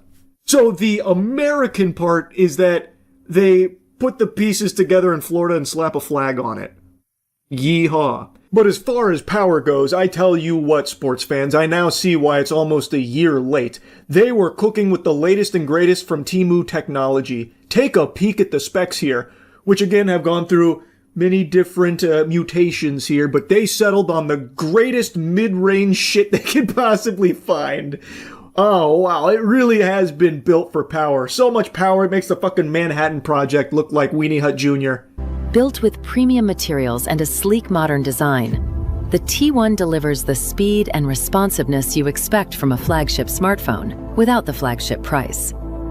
Engineered to keep up with your day, the T1 delivers dependable performance whether you're streaming, navigating, working, or staying connected with family and friends. When I heard streaming, I knew this was the phone of the future. It can keep up with the intense demand of streaming. Thank heavens. I cannot wait to see Trump Mobile customers' streams. Those have got to go crazy. That shit probably pops off Insano style. Hey guys, it's me, Cody Bacon Ranch, here in my bedroom. Oh, yeah, that's just my wife and her boyfriend. Sounds like he's really giving her pussy the beans, huh? Happy for you, babe. Anyway, this was just my first test stream. Make sure to drop a few galaxies in here. I'll see you guys soon. I bet it's going to be incredible content. I really can't wait. It can keep up with the demand for so much. And it can do everything a phone can do. That's not easy to find. Now, I'm sure by streaming demands, it wasn't exclusive to like broadcasting or streaming yourself. It probably meant in all of its forms. But what a strong selling point if they do market this to like influencer hopefuls, like the T1 device is your entry point into streaming IRL content or something. That would be super fun to see. Giving you the confidence of a phone that's ready whenever you need it. The brilliant display makes streaming, browsing, and staying connected feel smooth and effortless.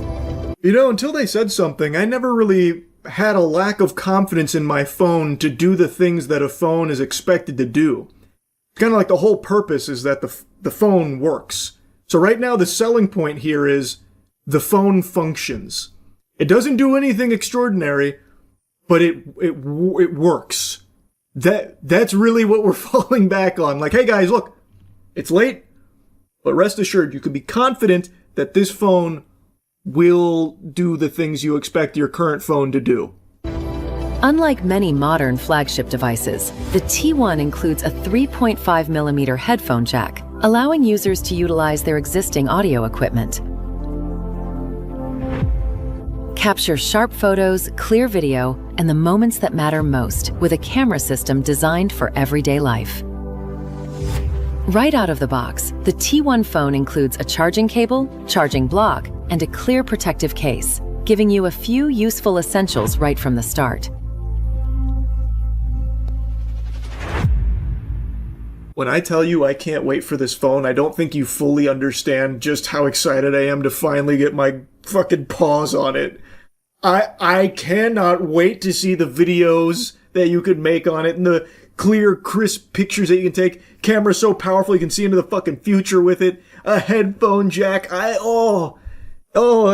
can't wait to really get in there and dive in. Where's my email? Any day now, hopefully I'll get it. So this is the first signs of life of the Trump phone, the first confirmation that it's real. I'll put in air quotes right now because still nobody has them outside of this concept video and the thing that The Verge saw a couple weeks ago. But it does seem like there is something on its way. And I've said this from the very beginning. I always had faith that they would ship something, just some irredeemable piece of dog shit that they would just drop ship off Alibaba. But it's taken them significantly longer than I ever guessed it would.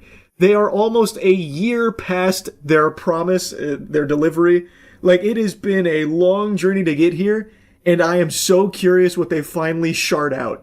I cannot wait. Especially after going through the unhinged lunacy that is the terms and conditions of Trump Mobile, the Trump phone. Oh, man. But yeah, I saw this a little bit ago, and I was stunned. They actually made a peep about it, which has been very rare. This has been something they have tried their best to, like, forget about, but I think over the last couple months, there's been, like, more outlets and stuff inquiring about it and talking about it, so I think they probably started to feel the pressure. Even some of the people that pre-ordered it back in, June of 2025, even those early suckers, they were starting to call it out, like, what the fuck is going on? So I think the mounting pressure has really gotten to them, so now they're starting to actually, put pedal to the metal here and get this moving, which is something they hadn't been doing for about a year. So who knows? Maybe they've had this for a while and they've just been in the lab cooking and making it incredible, and it's going to hit my desk and be my new go-to phone. We'll see. I'm very doubtful on the quality of this for obvious reasons, but I'm going to approach it with open mind and open cheeks here and just let it bless me with whatever gifts it decides to bestow upon me. So yeah, looks like Trump Mobile is actually coming this time. Maybe. Who knows? Any day now, as they say at Trump Mobile. That's really about it. So yeah. Kindness. What do you think of when you think of kindness? Good deeds, smile on your face, helping others.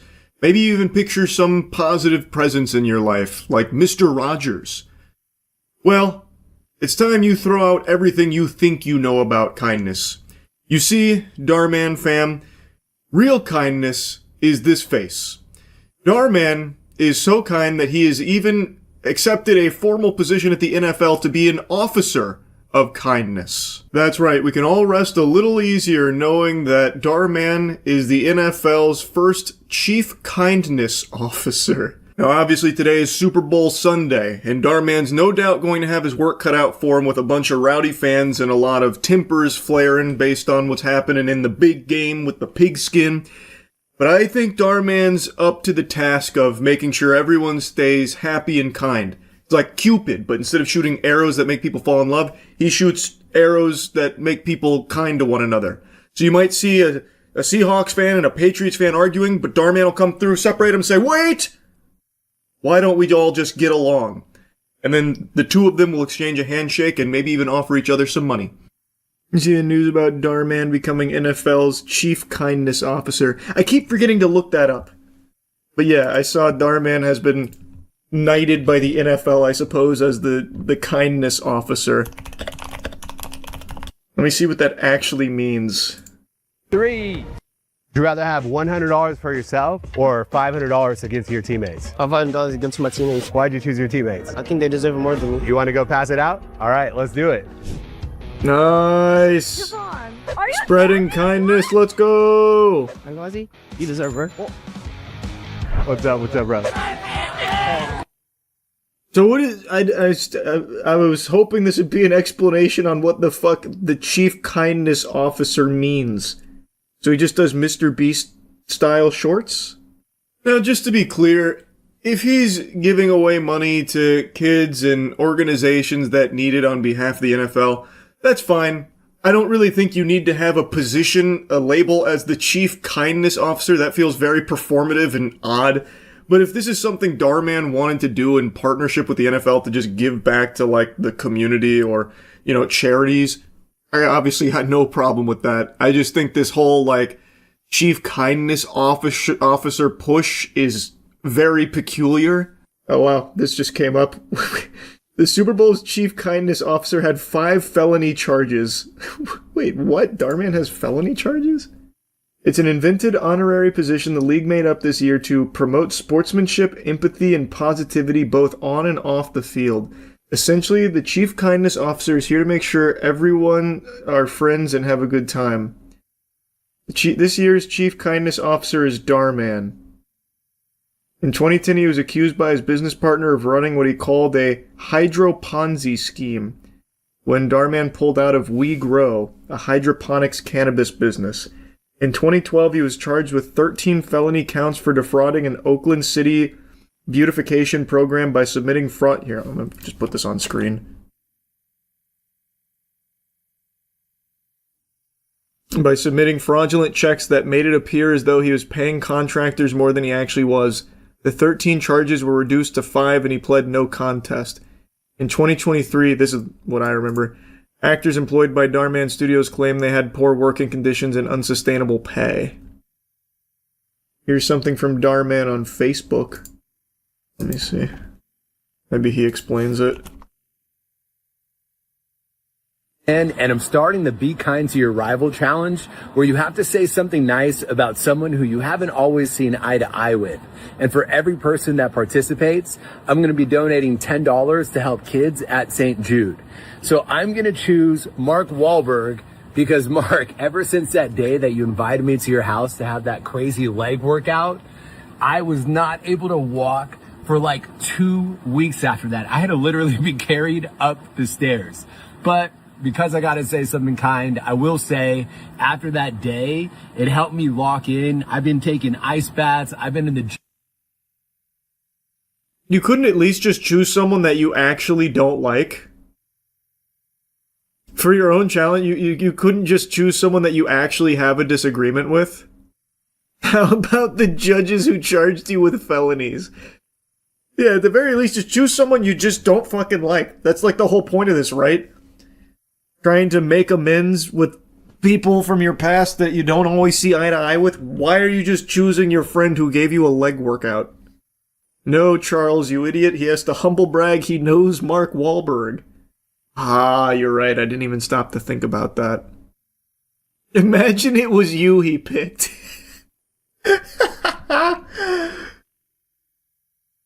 That'd go kind of hard, actually. But not me. It'd be Chinese Charles. There's this fucking asshole on Billy that keeps talking all kinds of shit on my productions. Still really trying to find out what his, role with the NFL is for kindness officer. This does not feel related to the NFL in any way. Alright, everyone. Choose someone you don't like and say something nice. And then I'll be donating some money to St. Jude's. I mean, that's great. I mean, just donate 100,000. I think that's great. That's kind. You see, scientists created a universal kidney that can match any blood type. That's nothing. NFL's chief kindness officer Darman created a smile that can match any face. Now, honestly, the duties of this position still elude me. I don't know if he's going to be like fucking Commissioner the here from, the Gotham City, where he's going to be out on the streets doing kind gestures. To me, it seems like this is purely just a PR thing to team up with Darman, who is massive and has a huge audience, to do little Mr. Beast style shorts and handshake with the NFL saying thanks for sponsoring NFL.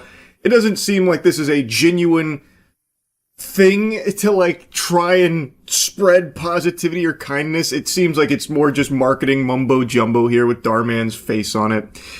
But maybe he is, taking a real role here. And I think if that is the case, I would love to hear from the NFL's chief kindness officer about the latest scandal in the NFL with James Pierce Jr. James Pierce Jr., linebacker for the Falcons, just did something I think, pardon my French, is pretty fucking rude, actually. I think he's a bit of a jerk. To Falcons. And before that happened, police say Pierce Jr. was at the police station and allegedly involved in a domestic dispute.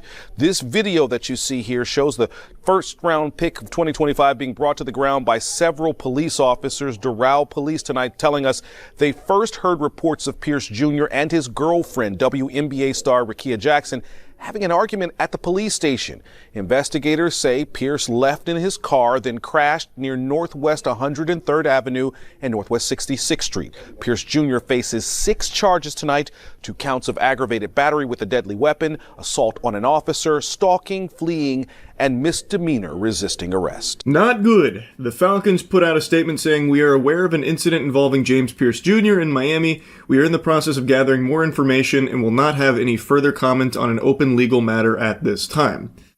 Now, I would like to hear from Darman here. I think this is not good. What you just saw on the news there with the officers on top of him like they're trying to recover a fumble, that's no Darman skit. This isn't one of those moments where Darman's bestowing some sage wisdom on us like, treat others the way you want to be treated. And I'd like to hear his perspective as someone who is the preeminent expert on kindness. Anyway, though, as of me making this is a pretty brand spanking new, so there's multiple reports and some of them conflict in certain cases, but from what I've gathered here, it is alleged that James Pierce Jr. crashed his car into his ex Rickea Jackson's vehicle. Then, as officers tried to apprehend him, he led them on a police chase that ended with him crashing his car and also hitting an officer as well, which is then where the video kicks in, where they had all the officers on top of him attempting to arrest him. Not good at all.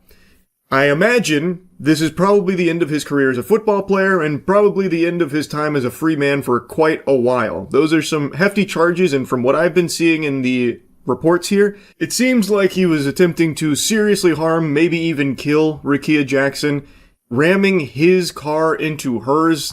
That can easily kill people. So, very serious shit, very bad stuff, and kind of just wanted to yap about the Darman Chief Kindness Officer because it's kind of silly, and then as I was doing that, this happened, so just decided to talk about all of it. That's really about it. So, yep. In cinema, there are some timeless, iconic performances that we will always remember fondly. One-of-a-kind, generational talents that bring to life a character on the big screen. I'm talking Al Pacino as Scarface, Heath Ledger as the Joker, Kevin James as Paul Blart, and typically, depending on who you ask, most sensible people will also include my role as the District 8 hospital helper in The Hunger Games Mockingjay Part 1. Now, I know I've never really dove into the nitty-gritty there. I don't like to yap about it too much. I hardly even think about it these days. But it is true, what I did in that movie with my performance redefined what we thought possible on the big screen. And since that, I haven't really dabbled in the world of acting too much. I've dipped my toes in here and there, but never to that same degree with a world-shattering acting performance. Until recently, that is. I dusted off the cobwebs, I lubed up the gears, and I hopped back on the saddle to once again redefine an entire medium with my acting. Gaming. I play Sonar in a new game that just came out, Dispatch. Many of you may have heard of it by now because it seems like it's fucking blowing up online. And people are already saying that Sonar might be the best voiced character they've ever heard. They didn't even know something like this was possible. And that's just the Charles difference right there. I don't just act as a character, I become that character. My emotional performance so moving, I make you question what's real and what's fake. I blur the lines of reality here. And while Sonar may be the obvious standout for this game, I'm not the main character, I'm one of many, but it is a very sizable role with a few hundred lines here. It is by far my biggest acting performance I've ever done, and it was a lot of fucking fun. I got to be part of this game with a really stacked, talented cast, including an actor that I really, really appreciate the work of, Aaron Paul, who is the main character. No, I didn't get to meet Aaron Paul. Wish I did. If you're watching this, Aaron Paul, super up to hang out or collab or whatever. But I do get to share some scenes with him in this. And it's just been an absolute joy to see that the game is being received so well. And that I don't suck too much ass as a voice actor, which is great. I played through the first 2 episodes on stream and I really enjoyed them. There's 8 episodes total and they're releasing them in batch of 2s every week. So the next 2 drop tomorrow. And I think, judging for where episode 2 ends off, I think episodes 3 and 4 I'm going to have a bit of a bigger role as Sonar here, depending on player choices, because I recorded a lot of lines that I think this is building towards in episodes 3 and 4, but maybe they fucking cut the lines. Who knows? I have no idea. Either way, I'm very excited, and I just wanted to show you some highlights for episode 1 and 2. Mainly just a quick little supercut for some of the Sonar moments here, and a little bit of extra sprinkled in there, but the entirety of episode 1 and 2 was, actually very good. Stop screaming, God damn it. Hey, I will pull you up if you quiet the fuck down. Just drop him anyway. Oh yeah, cool. Just fucking drop him. Sir, if you want something to scream about, I'll give you something to scream about. No! I am actually shocked I got to do that. I'll take it. Oh, okay, he's alive. You piece of shit! Hey, I ruined a perfectly good mattress to make sure you didn't die, okay? You're welcome. Damn it. Fuck. I wanted to just kill him. Oh, shit. He's here! But then you'd lose to Batman. A really good point.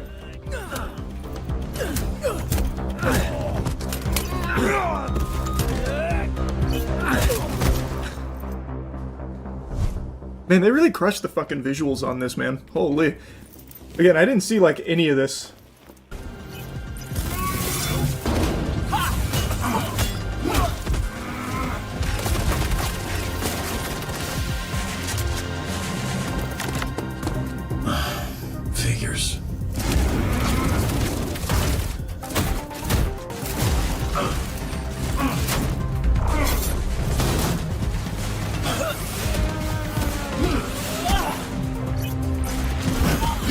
That was a crazy move from Toxic there, just going for like the 360 teabag.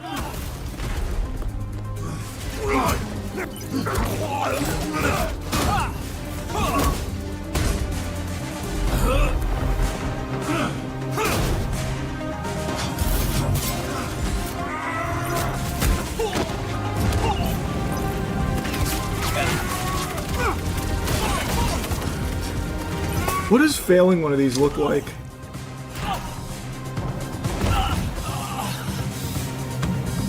Hey, let me fail one.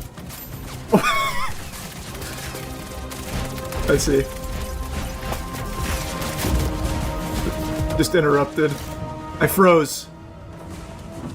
I didn't know how to take a life. Next question. Most heroes avenge their family. You did the opposite. I mean, I tried. You killed their legacy. How disappointed would your dad be if he were here right now? What the fuck? Charles Kingsley? Your father. Jesus, man. I'm gonna attack you. Can I jump over this podium? In their graves. Like a Five Nights at Freddy jump scare? Ah!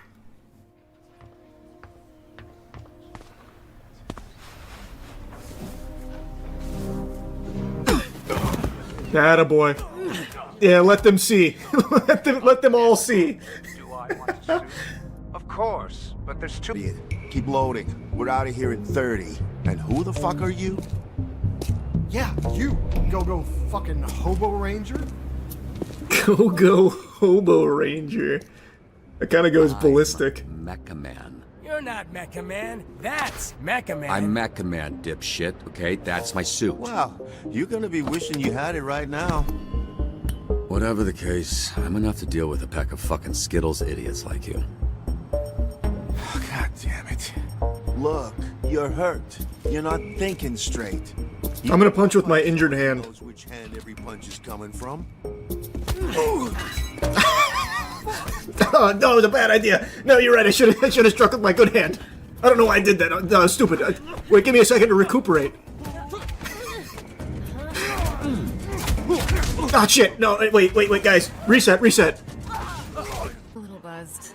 I don't really make jokes like that. I think Vizzy's rubbing off on me. Who?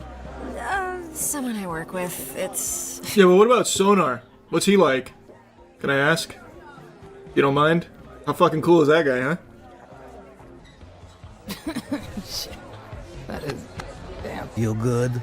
Sorry, I choked him. Yeah, Jacksepticeye is the guy on the right there. His name is Punch Up, if I remember right. I can throw the fire. I didn't know that's what his character looked like, though. In all of the art I saw of the surrounding cast, he looked like... I thought he was like a massive, hulking figure. So that's pretty cool. Seeing him in-game is not at all what I thought he was. More mecha dick, as I... We can work with this. Fine. I feel like Sonar's not gonna get this chance. I think it's already too far gone for us.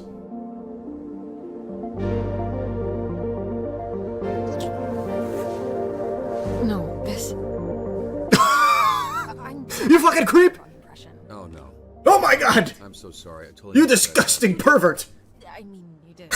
But I definitely... Okay, so that's the intro. So now I imagine first day at STN is when we meet Sonar. You and 54% of players kissed Blazer. You're telling me that it's only... Wow, I thought that'd be much higher. Only 26% of players let that guy drop?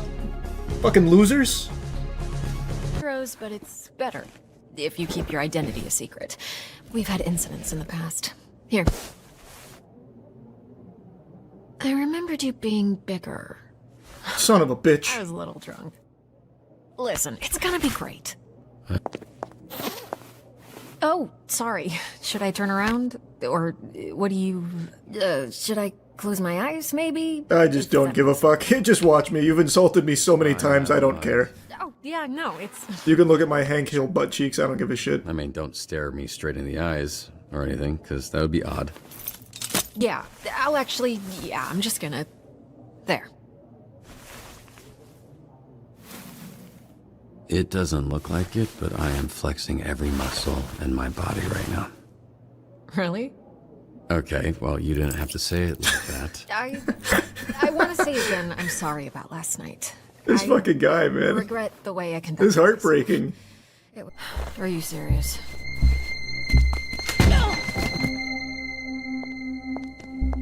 Invisigal. Who locks a conference room? So, you two fuck or what? We kissed, but it was very innocent. Like cheek innocent or tip of your dick innocent? Okay, stop. First of all, we did not kiss. You kissed me. Oh my god, I can't catch a break. Whoa, she cussed. I'm just a loser. Oh no. She is part of the Phoenix program. Now, if I'm being honest, I thought and still think we should have canned these tunas months ago. And you might get your wish. Because if we don't see improvements soon, the whole program will be scrapped. Cool. No pressure. Oh, I'm the first hero in the lineup. Let's go. That's the fucking goat right there, Sonar. About being a Harvard graduate, like all Harvard graduates. Who also orchestrated some of the most effective Silicon Valley investment frauds in U.S. My god, my stats suck. Also, sometimes he transforms into a fucking bat monster that would eat you ass first after he emptied your pension plan. Oh my god, my stats are horrible. What is this? I guess it could be worse. He's smart. I'm pretty smart. What about my Mega Bat form? Oh yeah, that's good. That's much better. That's much better. I get dumb as shit and can't speak English anymore, but I can hit things, I guess. Sun's balloon is stuck in a tree. Can you send someone? Oh yeah, that's a job for Sonar. I might just send him to everything. Even things he's not suited for. A Sonar only run. He's the only guy I dispatch. Everyone else gets pinched. That's a really good point. Mr. Vanderstank is requesting a Well, no, I think he has to transform to do that. I don't think he can do it. Willem Vanderstank. Oh, I'm very familiar with this guy. Genius. Literally, he has a certificate. You aren't a genius if you need a piece of paper that says you're a genius. You're just jealous. This guy rules. This guy does rule. I know a lot about Vanderstink, so definitely Sonar goes there. Find my keys. We're good. Yeah. Take Wednesday.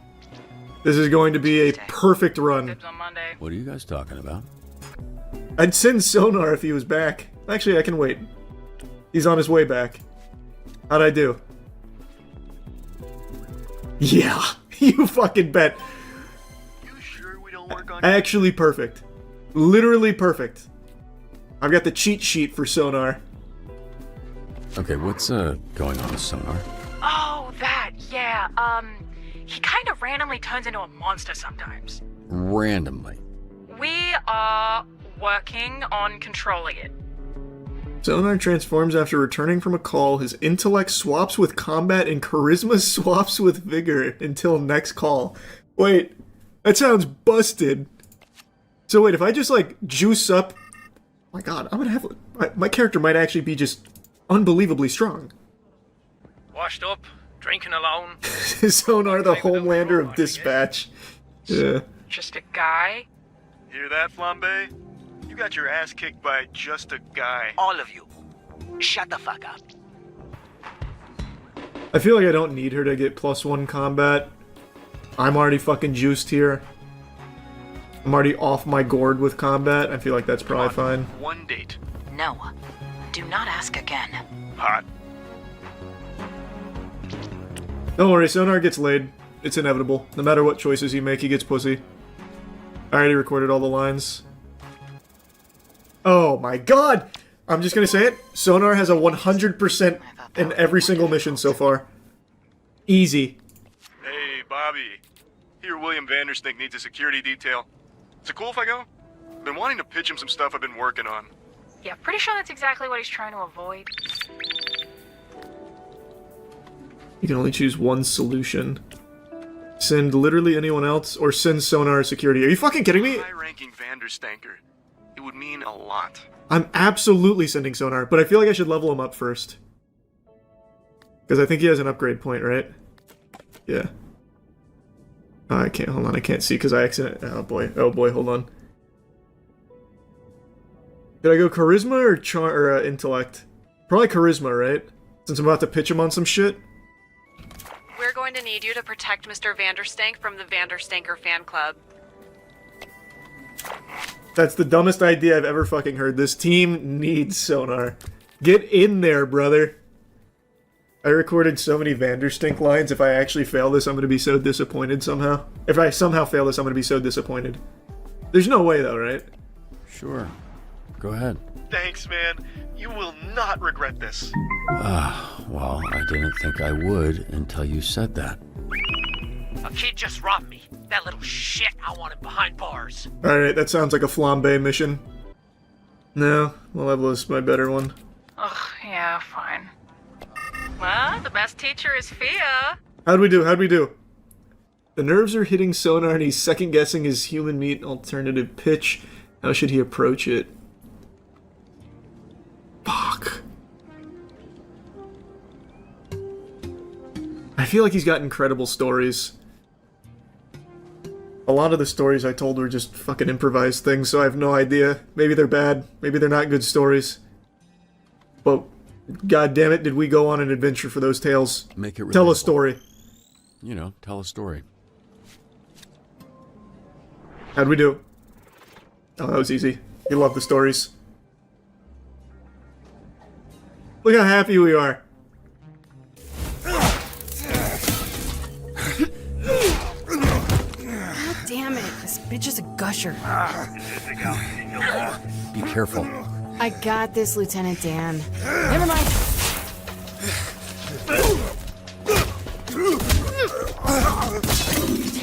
Got any more great advice?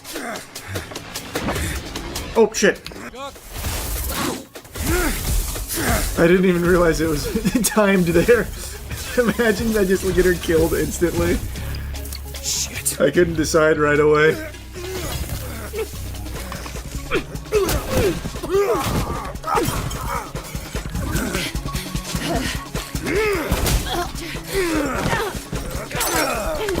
Gotcha.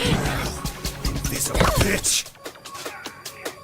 Invisigal, just hold him off while I find a way to help. Just send in sonar. Great fucking advice, Lieutenant. I'm gonna take out the thief. Granny doesn't even know how to shoot that thing. Take out the thief first. He's the only one with his finger on the trigger. You know what? It's my life on the line. I'm done listening to you. The thing's gonna blow that man's Arm off, and there's a whole building with me in it. Fuck off. I'm disarming the device.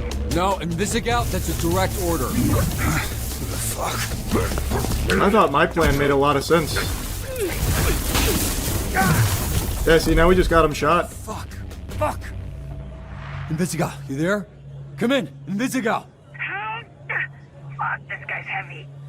Oh, they censored his butt cheeks. Man of his own work. Oh. Charisma. Oh, damn it. Fuck. I'm just gonna give it to Sonar. I'm just gonna juice the shit out of this guy. I'm gonna have him just be the superstar of the SDN. Enjoy your mobility point, brother. Fuck, if that was just charisma or intellect, it would have been so good. That would have been so huge for the build. Fuck.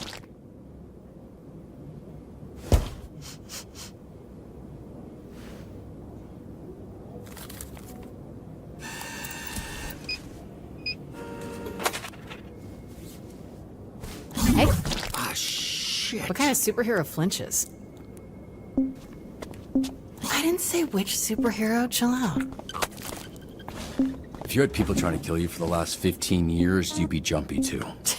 What makes you think my life has been any different? You think growing up surrounded by a bunch of shitbag villains, I didn't need to watch my back? Ooh, this is a big one. Just disappear, okay? I actually have to face my problems. What the fuck? Ow, why does he keep screaming? His name's Sonar. Yeah, I know what sonar means. What's up? Then why are you asking why he I can't believe they actually kept in my sounds. You know what? Never mind. Good shift. This guy is weird. Yeah, he is. Look, I actually just came by to celebrate the mission going well. Didn't mean to interrupt your little snack.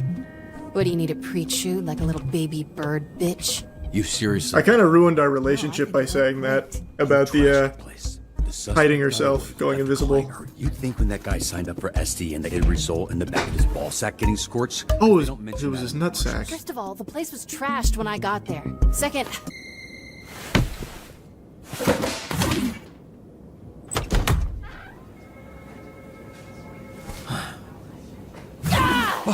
feel bad. Good. Fuck you.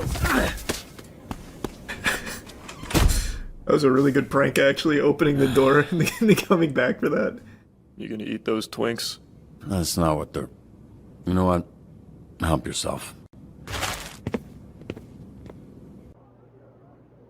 What happened to your nose? Meaning to tell you. Oh, fuck. It's a little Not awkward again. to mention, but since I can't handle more of this. Blonde blazer. Oh, it's even worse. Are you ready to go? Who is this?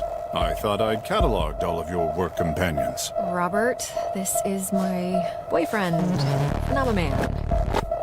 This is our new dispatcher. I was telling The you. Viltrumites. Yeah. Robert Robertson, leader of the Phoenixes, stations in Tokyo at a restaurant where the owner dreams of sushi. You should join us. I'm sure they could accommodate. Yes, absolutely. Special occasion like this. Fuck yeah. Oh, yeah. Wow, that sounds just amazing. I would love to join. Phenomenal. Actually, I don't know if we can add one more to the reservation. Hey, what the fuck? Importantly, in order for us to get there in time, we'd have to hit supersonic speed, and Robert here. Oh, would he die? Yeah, I think he would die. Oh, no. Damn it. Perhaps another time. Yeah, for sure.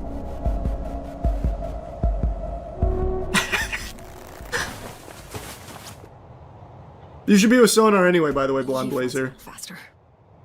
Can't resist the urge to talk about this. It's diabolical and just an abomination to what they deem justice here. It's a story out of San Francisco about an 80-year-old woman who was driving 70 in a residential area. She was zooming, reaching ridiculous speeds, like she was trying to travel back in time or something in the DeLorean, going 70 miles per hour, crashes into a bus stop, killing an entire family of 4 who were on their way to the zoo. And she's not going to prison for this. Her defense?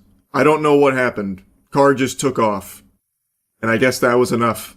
We learned the victims, Diego and Matilda, were celebrating their wedding anniversary and were headed to the San Francisco Zoo with their 2 young children before they were killed. They were waiting at the bus stop when 80-year-old Mary Fong Lau crashed into them. Matilda's mom, brother, and Diego's sister spoke to the judge about the pain and trauma they have endured and described Lau's request to reduce the felony charges to misdemeanors as insulting. It is insulting. It's despicable. The gall to even put forth this notion of reducing these charges to misdemeanors, that's unthinkable. The fucking shamelessness here is... It's sickening. She massacred a family of 4, blasting through a bus stop at 70 miles per hour without even an attempt to hit the brakes, or swerve, or honk the horn. What? And then she's saying she doesn't know what happened? Like what? Did she hit a fucking banana peel like it's Mario Kart and just lost control or something? This is craziness. And the news segment I'm showing you is a little older. The most recent update, even though the judge did deny that request, ultimately what happened is she's getting a few years probation and is banned from driving. She's not going to prison or anything. And also, on top of that, she's also being accused of hiding millions in real estate assets because she's also facing a wrongful death lawsuit from the family. So, according to the information here, she fraudulently transferred her ownership of 2 San Francisco homes in a commercial building to Nevada-based LLC corporations in August, which was not permissible under state law to transfer the property while facing the wrongful death lawsuit. This new lawsuit exposes an intentional scheme by Miss Lau to place assets beyond the reach of grieving families seeking justice, showing an unwillingness by Miss Lau to take accountability for her actions, the attorney for the victim's family stated. Lau's attorney, Seth, said his client reorganized her property holdings because she was advised to do so after meeting with legal, financial, medical, and mental health consultants after the crash. Yeah, I'm sure that's what it is. Listen, Miss Lau, I know this is a very traumatic period for you. You're the real victim here in all of this, and I think it's important for the healing process for you to hide all of your multi-million-dollar assets right now. It's going to make you feel a lot better, trust me. It's horseradish. This is just very clear baloney here. she is trying to hide those assets so that way they cannot get them. She is very wealthy. She is very wealthy. And this feels like a case of her being so wealthy that she's above the law. She killed a family of 4 with her dangerous, carefree driving, hitting a bus stop at 70 miles per hour in a residential zone. Lau's attorney asked the judge to consider her clean record and the fact that her husband died in a vehicle crash when she was 25 years old, becoming a widow with 3 children. But the judge denied that request. Judge, listen, there may be 4 corpses right there, 2 of which very young children. That's bad stuff. Big thumbs down moment, I get that. But have you considered that this is the first time I've done that? Can we put that into the equation here? What do you think? Oh, also, here's something entirely unrelated about a tragedy that I've experienced, back at 25 years old with my husband. Can we consider that as well? Like, that has nothing to fucking do with any of this. You killed a family of 4. It doesn't matter what's happened previously to that. There needs to be punishment there. There needs to be justice for the family. It's such a slimy, weaselly tactic. And then she goes a step above that by hiding multi-million-dollar assets so that way the grieving family can't get their paws on it, so that way it can be protected from them, so that way she never faces any real punishment. A few years probation and she can't drive anymore. That's justice? In the courtroom, the victim's family members questioned why Lau didn't hit the brakes or honk as she sped 70 miles an hour in the residential area where she crashed into this family. Lau's attorney said she was headed to her brother's house to take him soup and couldn't explain why the vehicle, quote, took off. Oh, I see. It's like that scene in that Fast and Furious movie where they hacked the cars and just fucking took control, assumed direct command of the vehicle, and forced it to go 70 miles per hour in a residential zone, and then crashed into the bus stop, killing a family of 4. This is actually her defense, by the way. She doesn't know how it happened. Oh, geez. Well, if she doesn't know how it happened, what are we supposed to do about it? How are we supposed to know what really went on here? Maybe it wasn't even her fault. Maybe this was like in Mario 64, that speedrunning phenomenon where a potential cosmic ray flipped a bit and caused that, one-time glitch to occur. Maybe that's what happened to her vehicle with the sun phenomenon forcing it to go 70 miles per hour out of nowhere. If she doesn't know what happened, then what are we supposed to do about it?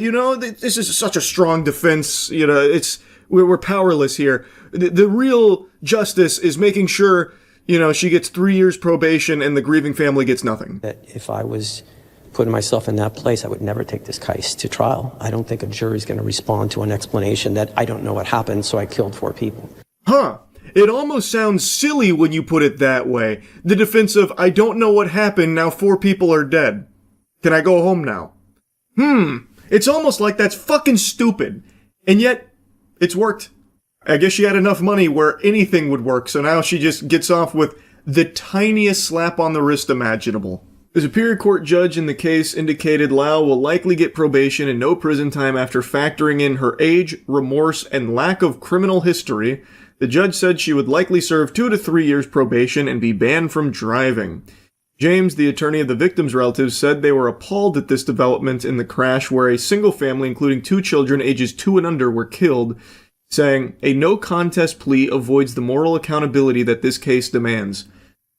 Yeah, I agree. That is avoiding the accountability this case demands. Also, factor in her hiding assets worth millions of dollars for the sole purpose of trying to protect them from a family that is suing her for the wrongful death of an entire family of 4 that she has killed. It's actual craziness to me. It's actual craziness to me. So you factored in her age and remorse, which, by the way, I don't really buy the whole remorse thing. Someone that's that remorseful, probably not immediately looking to hide multi-million-dollar assets off rip. That's just my hunch, right? That's how I feel. Like, if you're really remorseful, you're probably not immediately then bouncing to put your fucking real estate and properties into LLC shell companies. I would think, but who am I to say? As for the age statement here, her being elderly, I think the attorney said it well. He argued that if the defendant gets away with probation without prison time, that it would send a concerning message to the public that an older driver can get away with killing a family in a car crash and simply get a slap on the wrist. Age cannot become a shield against meaningful consequences when the conduct constitutes gross negligence and results in catastrophic loss. I agree 100%. That's a big amen moment from me right there. Just because she's a fucking octogenarian doesn't mean that all of a sudden she can get away with killing a family of 4 with no consequences. How does that make sense? So once you reach a certain age, you're just immune to consequence because you're just already old? What the fuck? Lau's family had urged the court for home detention and meaningful community and service as the punishment that fits the crime here. You know, the crime of slaying an entire family of 4 through your reckless driving? That's what they thought justice looked like. The meaningful community service, by the way, I'm sure would be very, tough stuff. Picking up trash on the side of the road. But I'm sure, given her age, she's 80 years old, it probably wouldn't be that much. Maybe like 1 or 2 Twix wrappers and then call it a day. I mean, that's a hard day's work right there, and that's really setting her on the straight and narrow. That's really letting her think about what's happened here.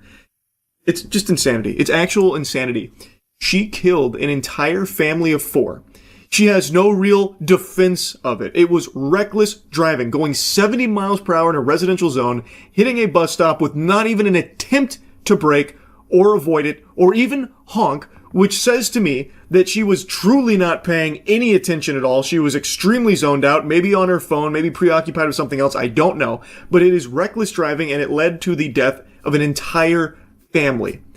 And then she goes and then she hides multi-million-dollar assets in order to try and protect those, it seems, and she is getting away with it.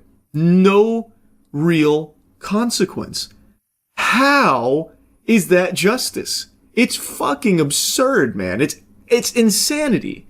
I had to yap about this once I learned about it. It just blows my mind. Anyway, though, that's really about it. See ya. The ET Max goes 70 miles per hour. I couldn't imagine actually going 70 on this. That is shockingly fast. 1 pothole and you're dead. That's what I'm saying, man.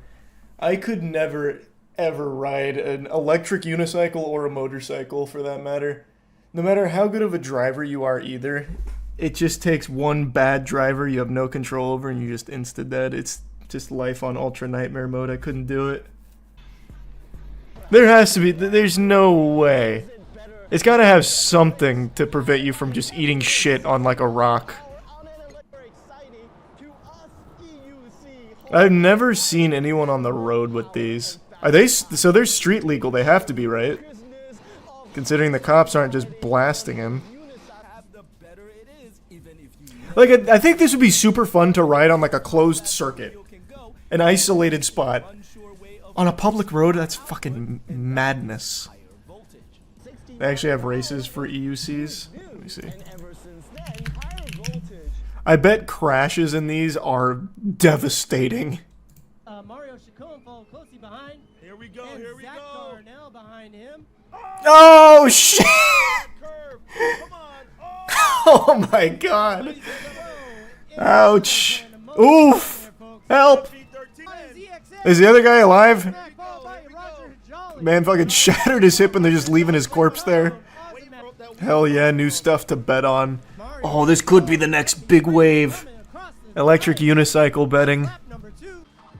Waiting for the blue shell to hit. Well, they're saving it for the last lap. Pro class electric unicycle race at 55. Or X Games something. Who knows what's coming. Oh, imagine the electric unicycle X Games event. Holy. We have show from right behind show. Doug, about 5th position. Oh, I thought this guy had his hands behind his back. That'd be so badass. That'd be like some anime shit. Riding that with your hands behind your back like some kind of master samurai. Not a big deal. EXN 100-volt wheel far in front of the pack. Oh, wait, they are doing hands behind their back. Second, me battling it out. That's so cool. That looks awesome. Actual Naruto run. EXN Master Pro takes a seat. When do they start drifting these bitches? Alright, I'll see. I just want to see the ones from races. Holy shit. Wait, so they do like actual, like, jumps and everything with them. See, that's what I'm saying. That's what I'm saying right there. Like, you take these on a public road, you have these fucking things all over the place. There's like manhole covers or just like little rocks or changes in the concrete, the asphalt. And it doesn't seem like there's any, like, nothing even crazy's here. It's literally just a manhole cover. And bang. You know what I mean? Then you're down $4,000 exactly, and you got boo-boos. If you survive. Assuming you're not going 55 and just blow up on impact. Yeah, no suspension. No, they have to have some kind of suspension. There's no way they'd be street legal without some kind of suspension, so I don't believe that. But I just feel like it's totally going to vary from writer to writer on how effective that's going to be, you know what I mean? Of course, I'm talking out my ass, but who knows?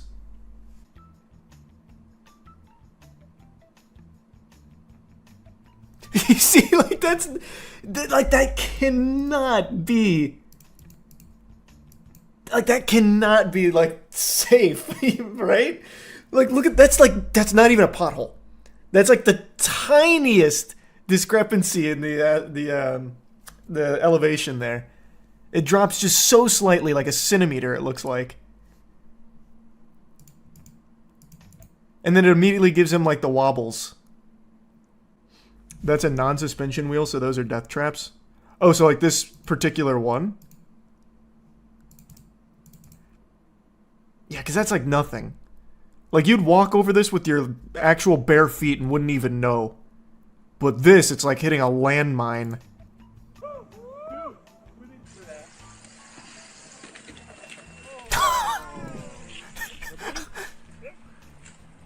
Okay, that was adorable. That was like the cutest little wipeout I've ever seen. And then he was in battle armor. He's got the knee pads, the elbow pads, the pauldrons, the helmet, the jetpack. Man, this guy, he is ready for war with the Tyranids. He said, I'm getting on my electric unicycle and god damn it, I'm not even going to let a bazooka hurt me on it. Electric unicycle experts, does that right there, like that kind of spill, does that break the unicycle? I imagine it does, right? Nah, they're built like fucking tanks. Are they? Because it looks like the hole's been cracked here. That's a leaf. Is this a leaf? It looks like a giant crack. Oh, you're right. That is just a leaf. Never mind. False alarm. Oh my god. I like that attempt. He started like pushing Mongo on it to try and get back on. You're right though. These are beefy. Holy, look at this mammoth. It looks like he's riding on like a lawnmower.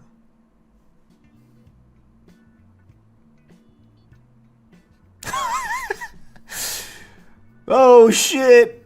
What a disaster! The Razor scooter wins again! This video looks AI generated. It looks like taking a spill on one of these is like taking a spill on ice. You just come down hard.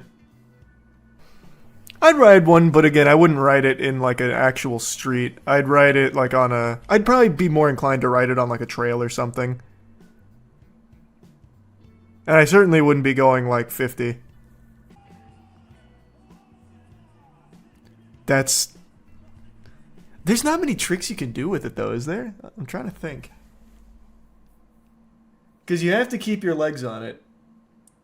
And you can't really spin with it, can you? It's too heavy to like grab like a skateboard, right?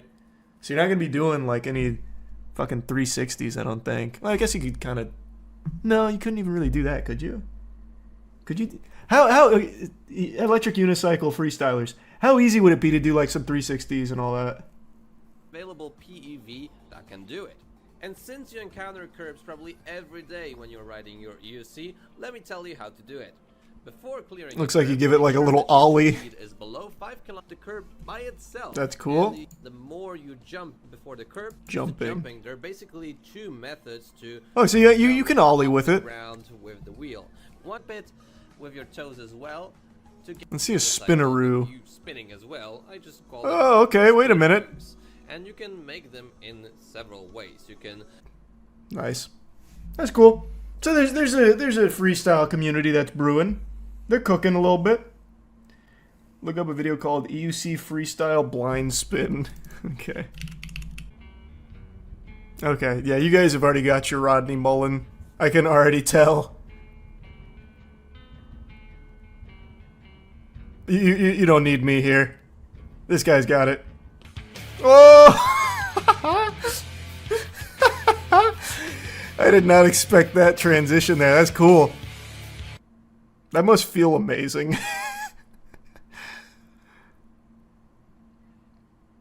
Imagine seeing this on your way to work. I mean, yeah, I imagine that'd lift your spirits real quick. Damn, this is like a fucking tricked out electric unicycle. This thing's looking mean. It's like a little Gundam. Inside Edition has a video on EUC where they interview an EUC gang called Are Electric Unicycles Safe to Ride? What's an electric unicycle gang like? I bet they're probably the sweetest people ever. Once upon a time, unicycles were pretty much ridden by clowns under the big top, but today's unicycle, it's been redesigned, it's been electrified, and some It go feels like it fast was to a 60 jab. miles an hour.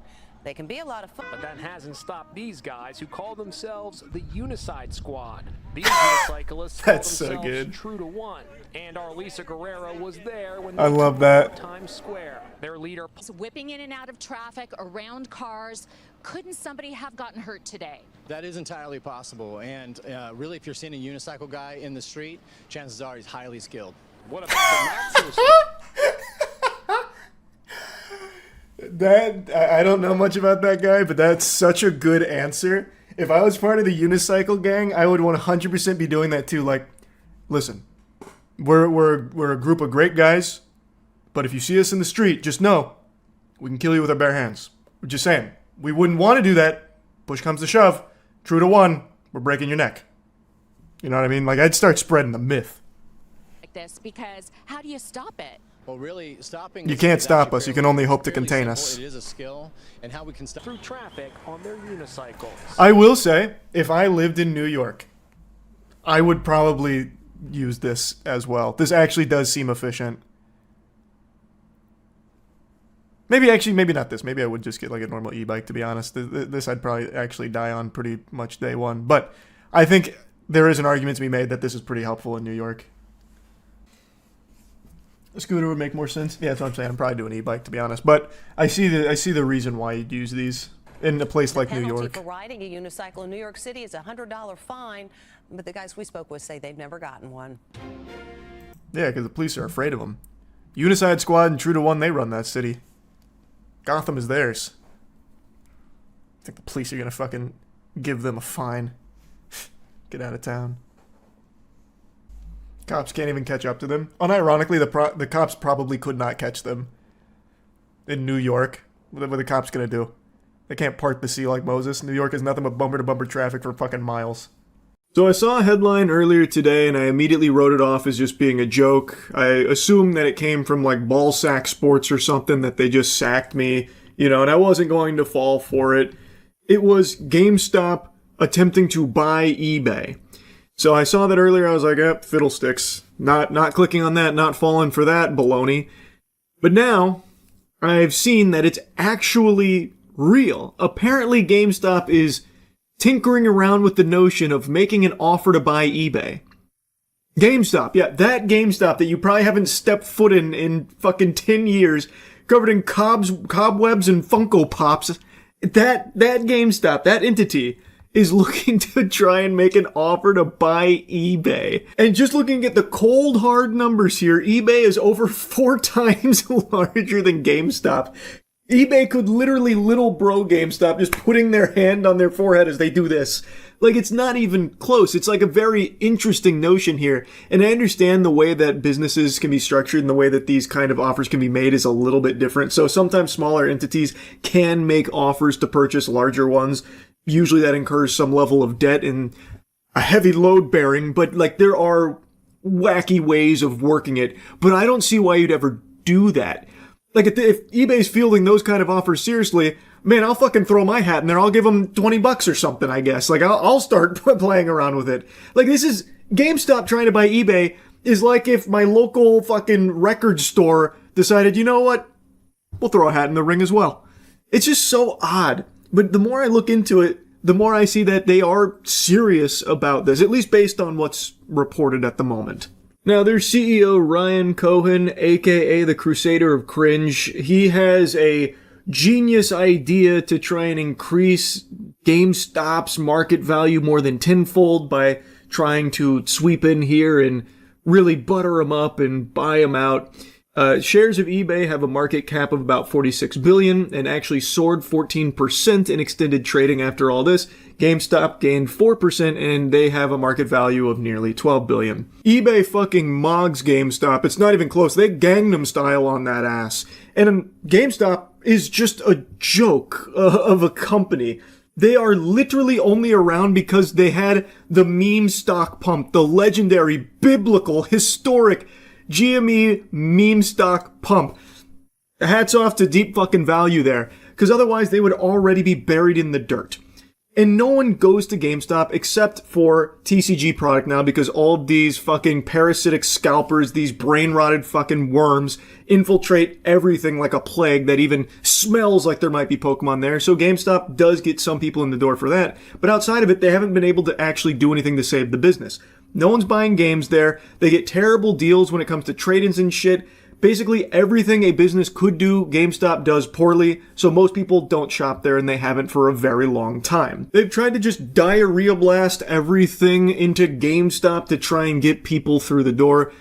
So far, TCG is the only thing that's worked, but they tried with Funko Pops and like collectibles and figurines and stuff, but no one's shopping at GameStop, and they're certainly not going there for games. And you bet your sweet pippy ain't no one trading shit in at GameStop because that's worthless. You could literally walk through their door with the Ark of the Covenant and they'd give you $12 in store credit for it. It's just a joke. Like, everything about GameStop is just a full-blown meme. Like, I wouldn't be surprised if the offer they're making to eBay is like $5 billion, but $30 billion in store credit. Come on, you ready to sign? Now, according to the reporting, GameStop has quietly been building a stake in eBay's shares ahead of this offer, and apparently, if eBay is not receptive, Ryan is going to take the offer directly to the company's shareholders. Obviously, all the details aren't publicly known yet, but this article does make a mention that this is kind of a rare maneuver here. For a public company to target one nearly 4 times its size, deals such as this rely on heavy debt, stock insurance, or both, banking on future earnings of the combined company to justify the cost. Now, from eBay's perspective, this sounds like a brain-dead idea, because there is nothing GameStop brings to this deal that helps improve eBay in any way. Everything GameStop touches is turning to ass. They've got the cheese touch. They have the mid-ass touch, which is something I've said before. Literally, they are an example of how not to run a business. They have been in a spiral for so long and are only kept alive because of a meme. Like, they are not doing well. TCG has been the only thing that's been any level of successful for them, and it's just because TCGs in general have blown up fucking everywhere across the board. It's been just full-blown hysteria. And GameStop, I personally believe the reason they're making this move and targeting eBay specifically is because eBay is a place where a lot of these scalpers do the majority of their deals. They do a lot of buying and selling through eBay for their product. And eBay also owns TCG Player, which is one of the biggest places online to buy TCG product. So because TCGs are blowing up and GameStop has already dipped their tiny little balls in there, they see this as a good opportunity as like this, trend that they need to hop on now. And I imagine that's probably something they're pitching them on potentially. But GameStop does nothing to improve eBay's position in that industry at all. And in fact, it only serves as an anchor because GameStop itself is a poisonous brand. There is already a built-in distrust and dislike of GameStop because everyone has their own personal story of how they got burnt on a trade-in deal or the prices that they paid were actually a ripoff, that kind of thing. So it's just kind of silly. And I'm not saying it's not going to happen because businesses make awful decisions all the time. Look at fucking Ubisoft. But I personally just don't understand why eBay would even entertain this notion, especially considering there's no way GameStop has the meat to even bring them cash, like a cash deal that would entice them. Because they are not nearly to eBay's size. So I don't know how they'd even begin to structure this that doesn't incur heavy debt. Now, this article brought to light something that I was unaware of, and it's some really interesting food for thought. Should have you scratching at the hair on your chinny chin chin that might serve as a nice little explanation for where this bold and drastic idea comes from. Well, Ryan Cohen actually has a compensation package to the tune of $35 billion, hinging on a turnaround that requires him to lift the company's market value to $100 billion and hit $10 billion in cumulative performance EBITDA. That was revealed in January, so not that long ago. $35 billion bonus on the docket here if he can somehow turn this failing business into a juggernaut. Right now, they're kind of pitching this as a team effort to make it a juggernaut, and wouldn't you know it, if eBay accepts this deal, this might just send Ryan Cohen over that threshold, hitting the mark that he needs in order to unlock that $35 billion compensation package. How fortuitous for Ryan. And let's just be honest here, who's more deserving than Ryan? Ryan deserves to be happy, and he's only a billionaire. That's not enough. We need to make sure he can get a bigger win than that, and that helps all of us. Because when Ryan's happy, everyone's happy. So yeah, this is not a joke here. It seems like this is something that is actively being pursued with GameStop trying to acquire eBay, which I think is a fucking recipe for disaster. GameStop is a joke. It is terrible. They just had their first profitable year since 2019, but that's not the result of any kind of like genius changes and like a big overhaul of the entire business model that makes it better. They achieved profitability mainly through aggressive cost cutting and exiting and closing. So like they just saved doubloons on the bottom line, which they needed to do because GameStop is bloated. It is in the shitter, so that did need to happen. But it's not like there was anything that was actually a very positive change to GameStop that's great or leads me to believe that they'd be able to make eBay better and everything eBay owns better. I think they would only drag them further down. eBay is not a perfect company by any means. They've done a lot of shady shit as well and some bad decisions too, but it's not like GameStop is going to go ahead and go in there and make it fucking sunshine and rainbows over there or something. I just think they would be terrible. Like, I genuinely think it would just be much worse. Anyway, just wanted to yap about this because I saw the headline earlier, thought it was fake. Turns out, not fake at all. That's really about it. See ya. I can't even turn the lights on for this intro here. Many of you know I've been on this quest of trying to prove the paranormal exists while not being a believer in it even slightly myself. I've gone on 5 ghost hunts prior to the one I'm about to talk about, and nothing's happened. It's been a bunch of fiddlesticks up until this point.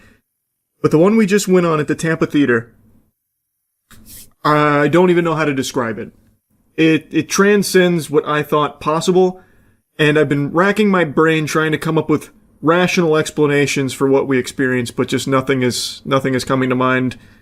So I want to share some of the scariest moments with all of you here, but if you want to watch the full thing, it's over on the other channel. I'll put a link to it in the description. I highly recommend you check it out because this is a perplexing mystery, and for the first time, it's shaken my belief in what I thought I knew about our world and what's possible. I think there's a good chance that our investigation will be cited in numerous paranormal studies for decades to come. I think what you'll see. You'll see. This was a mistake. I didn't believe it till today, but it's right behind me.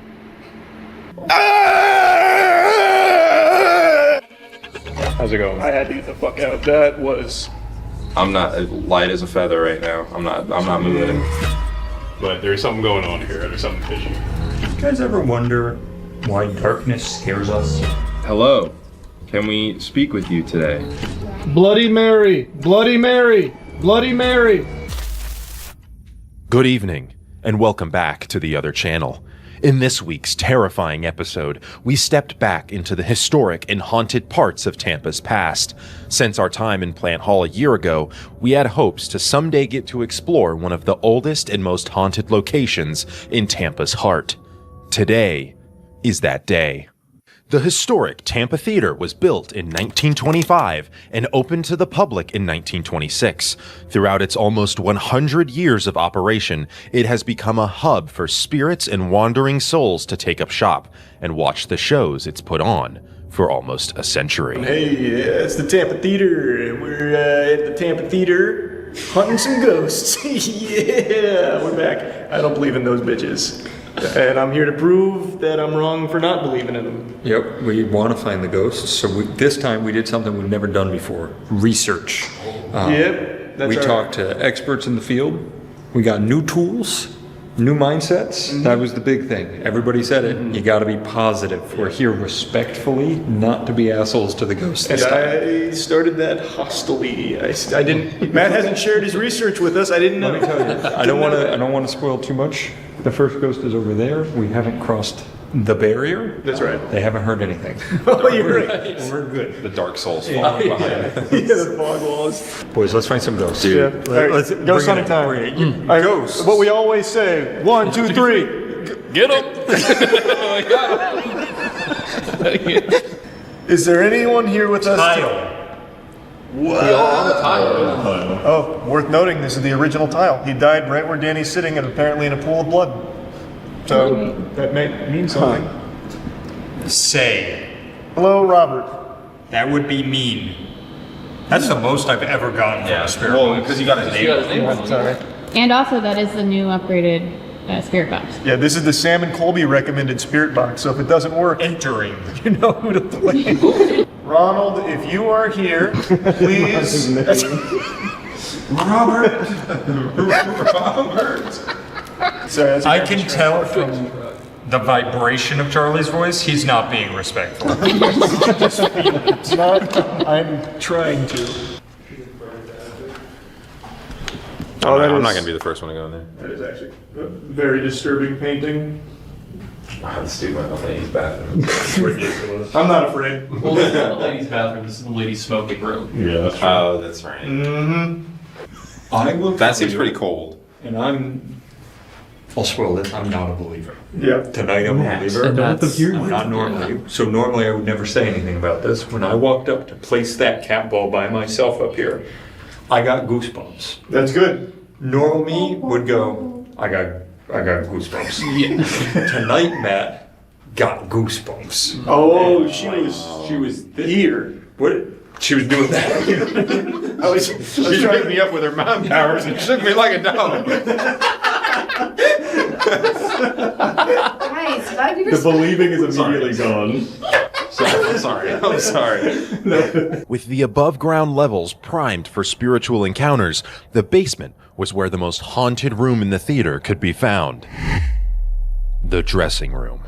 Though there isn't a name associated with this entity, many have referred to it as a trickster ghost, or a spirit not in need of closure to move on, but instead a malicious presence that only wishes to torment and erode the sanity of those who goad it. Little did we know that a prime vessel for this trickster may have been walking among us. All right. Let's leave Charlie to his hunting. Yeah, just lock me in here for a little bit. Bye, Charles. No spirit box? Nah, I'm good. Where are you guys gonna be? Actually, don't even tell me. That'll be part of the scare. Yeah. We might leave. Yeah. Well, that'd be fucked up, but yeah. That was a little bit of fear I heard. That'd just be mean. That was a little bit of a. That'd be mean.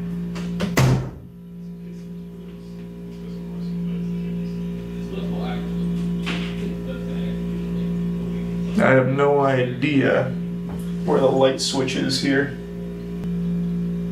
So, yeah, if there's something here, feel free to touch the cat ball. Oh, you can't really see the cat ball on camera. Well, I guess I could move the camera if you wanted. I started taking creatine again. I don't know if you can tell, but I'm back on creatine. You know it's the most studied supplement? Can you believe that shit? It's good stuff, though. It is some good stuff. Meanwhile, the boys went to the top balcony seats to try and catch a glimpse of our next apparition, Fink Finley. Fink Finley was a projectionist at the theater and was known for his dedication to his job, sometimes being considered by some to live at the theater. His iconic smell of coffee and lilac aftershave can still be smelled occasionally near the door to the projector room, signaling that Fink is still watching over the theater all these years later. No coffee? I don't smell anything. I don't smell it either. My God. I don't have anything. Do you smell coffee? I did. I don't now. What's that? Can someone get this to be us? Alright, wait, just to show the cat ball is working. There we go. Oh shit. You alright? Did Fink throw something at you? Yeah, he did. What is this? It's a... That's not ours. Why would he leave that here? He is hunting ghosts. Sweet. I can feel you opening up to us, Finn. Oh, yes. I think we should just send Charlie into buildings with a camera and just forget about it for a while, see what happens. You'll have me doing all kinds of impressions. Donald! Donald! Put it down, Donald! Maybe he likes Mickey Mouse. I've been working on that one. Charlie's lost the plot. Donald! We decided, as our last excursion for the night, we would try to invoke the spirit who was giving us the most trouble throughout our investigation, the trickster. You may have noticed throughout the night that Charlie has been talking into the camera. We believe, after watching the footage back, that the trickster ghost inhabited his vessel and was teasing us from beneath Charlie's flesh. Guide us. Speak through me.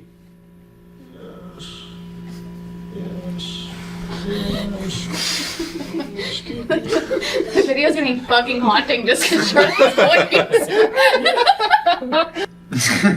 Oh! My laugh sped it up, I'm sorry. Where are you taking us? It's trying to tell us the year it died. Guide us through the ether. It's going to the 3. I have no idea. I can't see it. I'm just saying shit, really. With the trickster teasing us still through Charlie but giving us nothing to go off of, we switch back to the Estes method. Until suddenly... This hot tub for all of us. I'm here. Oh, that was real. Hey, trickster. Hey. What is your name? What is your name? Speak up. Workers' compensation. Jesus Christ. Clark, if you appear in this mirror right now, I'll actually shit my fucking pants. What is it? You have to say it in 3? This won't go away. That's actually horrifying, Clark. So. Hey, Clark. Touch the antenna here in 3 seconds. 1, 2, The 3. consequences? There's no consequences. There's no consequences. You won't get in trouble. It'll just make a funny beep, really. Here, Trace, want to show him what it does? So Yeah, look. That's all it's going to do. All you got to do is touch it. It's that easy. I didn't even touch it. Debut. Yep, this is your first, this is your big outing. Just put the makeup on. You did Hard tell us launch, am I right? Clark. Here I come. Yeah, you got it, Clark. Touch it. If he touches it right now, I'll believe. It's been... Hola. Fucking shot. Having given up on the dressing room, we decide to stop by our rally point and collect our findings for the night, when suddenly, we can only guess that the trickster leaves Charlie's body in what can only be described as a moment of pure adrenaline and agony.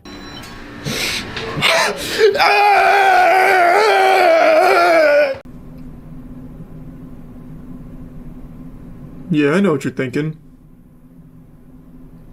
When did Charles learn how to smolder like this?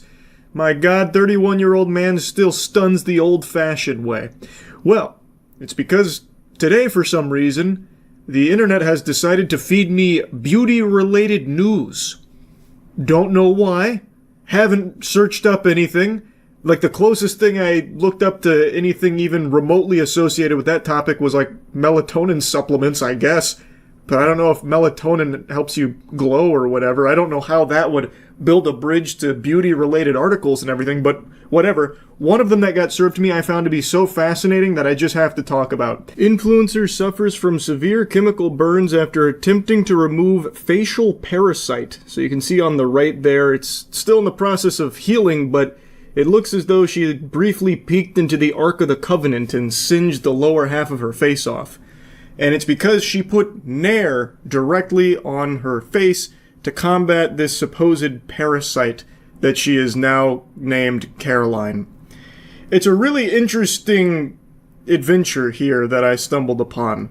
So this is Brandy Glanville. She was a star in a show called Real Housewives, as well as a couple of other productions, and she has since become an online influencer. And apparently in 2023, she started experiencing symptoms that resulted in facial disfigurement and was later diagnosed with stress-induced angioedema, which causes facial swelling. And according to an Instagram post, it presented itself after a trip with her friends. And since then, she has now claimed that it is actually a facial parasite that is causing the facial disfigurement. So now she has waged war against it and has given the enemy a name, Caroline. That is the Voldemort for which she has sworn revenge and recently used biological warfare against it with Nair cream on her face. Okay, guys, I'm getting back to you because I don't know how to do TikTok, and I know I look attractive. So, good news, you guys don't have to spend a lot of money on peels and lasers anymore, because I decided to put Nair on my face, because when I have an exfoliated face, it pisses the Caroline off, whoever's living in my face. She's right here right now and right here. And then she moved up here when I did the Nair. And yeah, but you know what I mean. So, Nair is the fountain of youth. I figured it out, but I overdid it. 7 minutes, don't do it. But right now, my mom, because she trusts me. She then proceeds to talk about her mom being there. But anyway, she thinks there's a parasite living in her face, which is why she's taken such drastic action against it. Though there is no evidence to support that claim, there is nothing to suggest she has a facial parasite. Now, of course, I'm not her doctor and haven't conducted an exam myself here. Maybe it is entirely possible she got bitten by the radioactive spider that gave Spider-Man his powers. I have no way of knowing, but from an uneducated Neanderthal's perspective, sitting in his swamp-ass chair, I decided to look into it myself a little bit.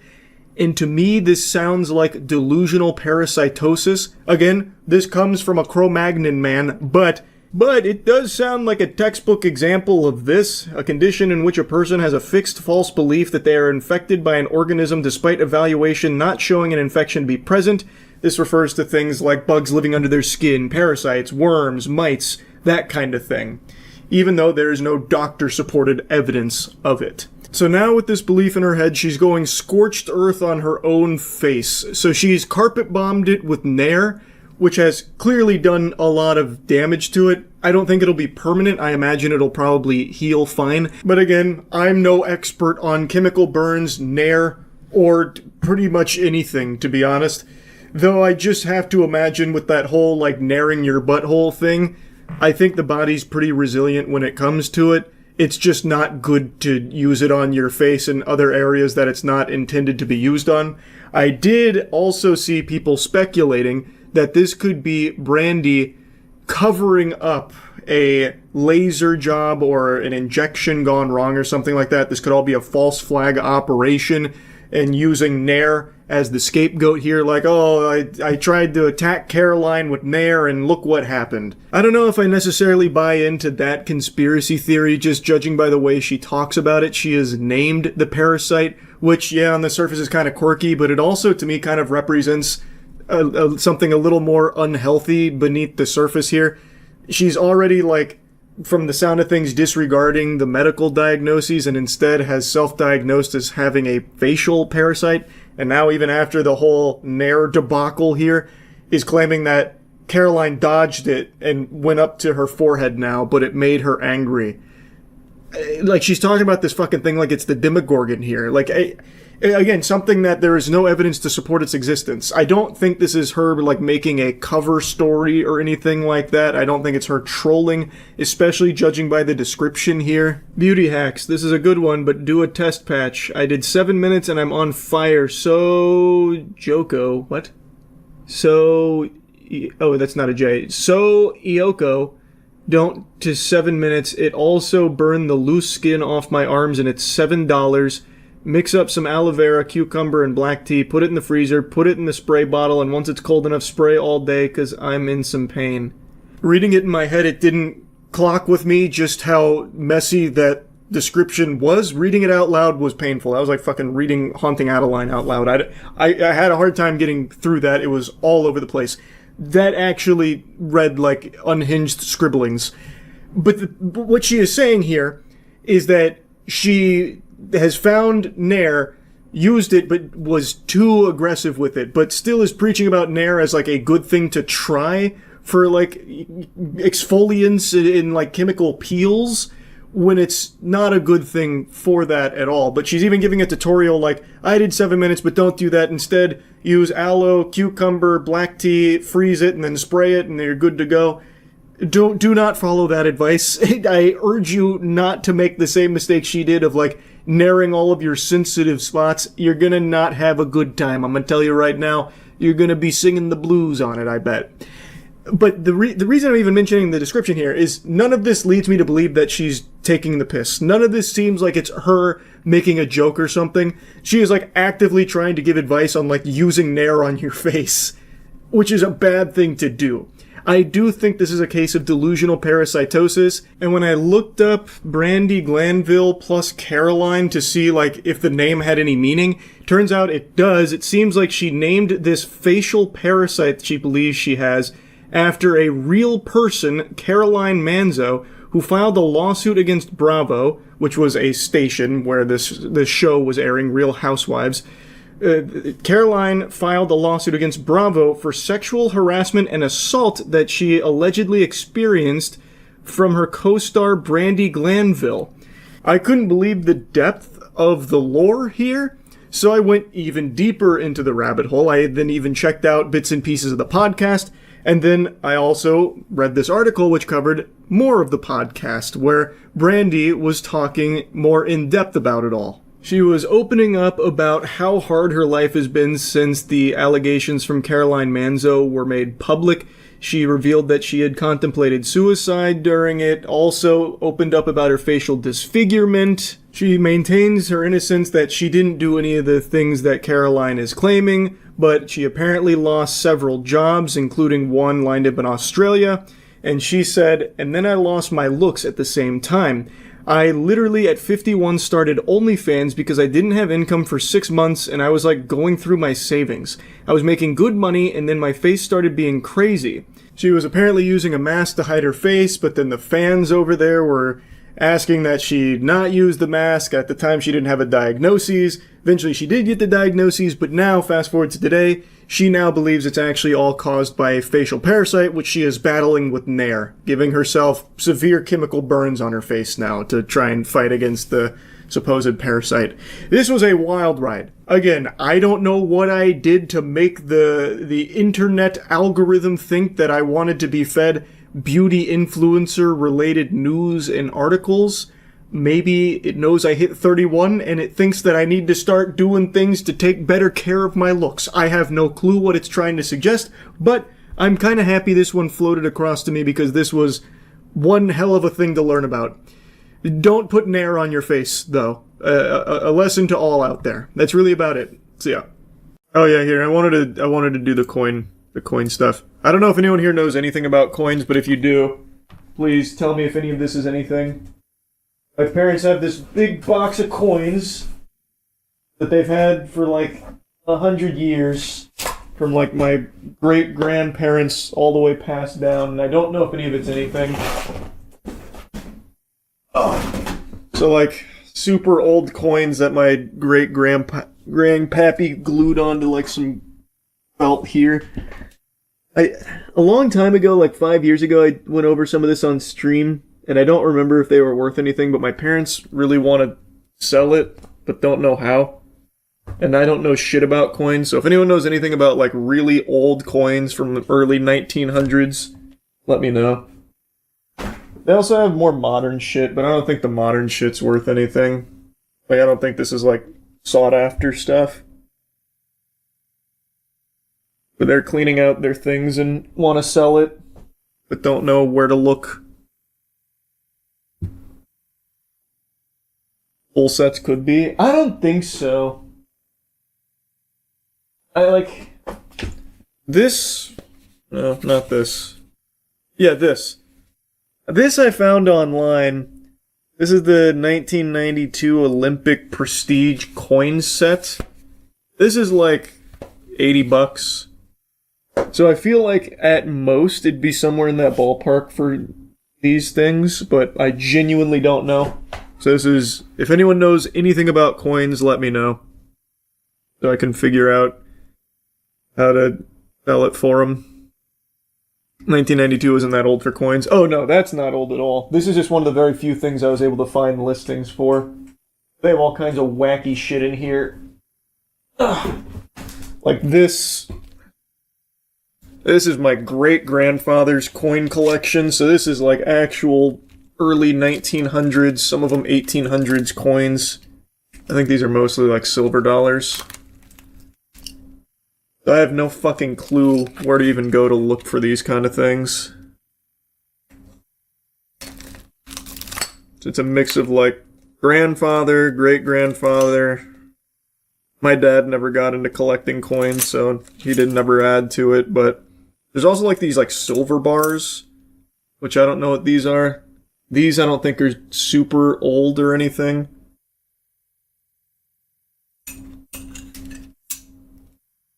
Send it to PSA. I don't know if they do coins. Yeah. I'll toss it to PSA. So collecting stuff is in his DNA. I guess. Yeah. My grandfather, I think the only thing he was really into collecting was coins. I'd keep the silver. Well, they don't want to keep it. They want to sell it. Find coin collectors. Well, that's what I'm doing. That's what I was just doing. If there's any coin collectors here, please reach out and fucking help me figure out what all this is. You don't have any local coin stores? I have no fucking clue. I didn't even know there was local coin stores. Is it not just pawn shops? Do they have entire dedicated coin stores? I know nothing about coin collecting. Actually nothing. Best I can offer is a bag of peanuts and a handshake. My man. Hold on to the coins, the value always goes up. I don't know if that's necessarily true or not. Maybe, I couldn't tell you. All I can tell you is my parents just want to sell them. So they asked me to help. But I do not know anything about it. What's the percentage of silver they're made of? I don't know, man. I haven't gone in there with the tools to figure that out, and I haven't really thoroughly examined them past just like looking at the plaques, so that way I could find the equivalents online. So for some of those, I know like roughly what the value is. But like the ones in like the individual sleeves from like 100 years ago, I have no fucking clue. Freddy Faz coin. Thanks, brother. Yeah, it's helpful. What's the oldest coin? There was a couple from the 1800s that I saw in there. I don't know where they are now. There's just a ton of loose coins throughout this whole box. I have to find it again. But there was a couple from the 1800s. Oh, sorry, I didn't mean to interrupt. Don't mind me. Just got back from a being clean and smelling good competition. I got first place. What's my secret? I go to usecheeky.com and use the soap. Check out that new Ghost in the Shell trailer. Manga finally getting adapted. Oh, the, Science Saru Ghost in the Shell? I think it's Science Saru.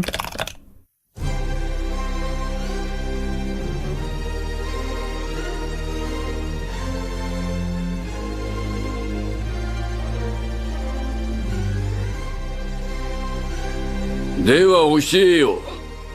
こいつは電脳犯罪史上最もユニークと評されたハッカー。人形使いだ。Yep, Science Saru. I was right. 公安休暇。首相直属で圧力の効かない組織です。公安休暇の広角機動隊とかなの。Man, so why can't Fist of the North Star get a modern run like this? Why does Fist of the North Star get the dog shit 3D treatment? It's so upsetting. This looks great though. Like, this is the style that you want for something like Ghost in the Shell.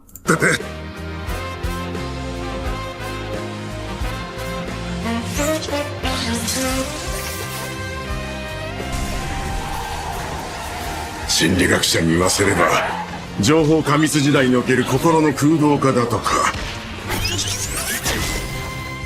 女性の名前は草薙素子。公安休暇の対テロ要員との情報が入っています。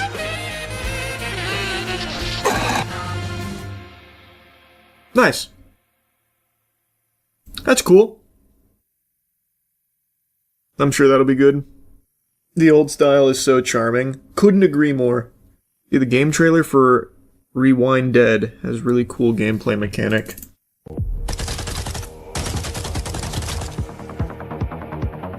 Instantly kind of feels like super hot.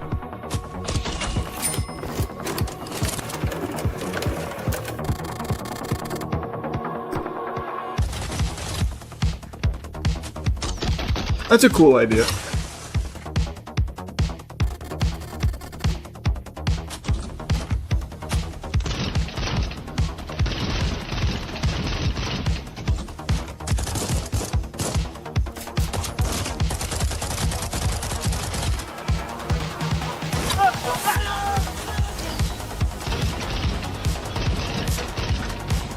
This seems fun.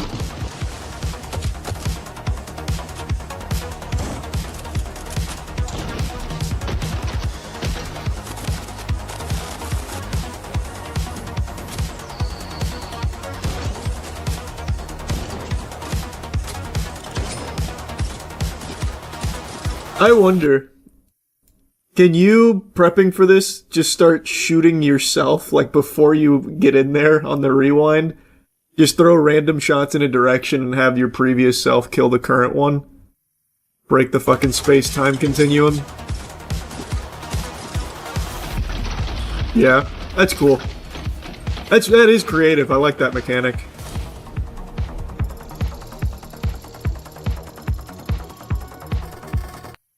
Also, I'm assuming you heard the Lies of P news. Yeah, I was pretty upset. I saw the post. It's a damn shame. They were doing everything right, and then that. Ugh. What happened? They're looking for AI prompt engineers.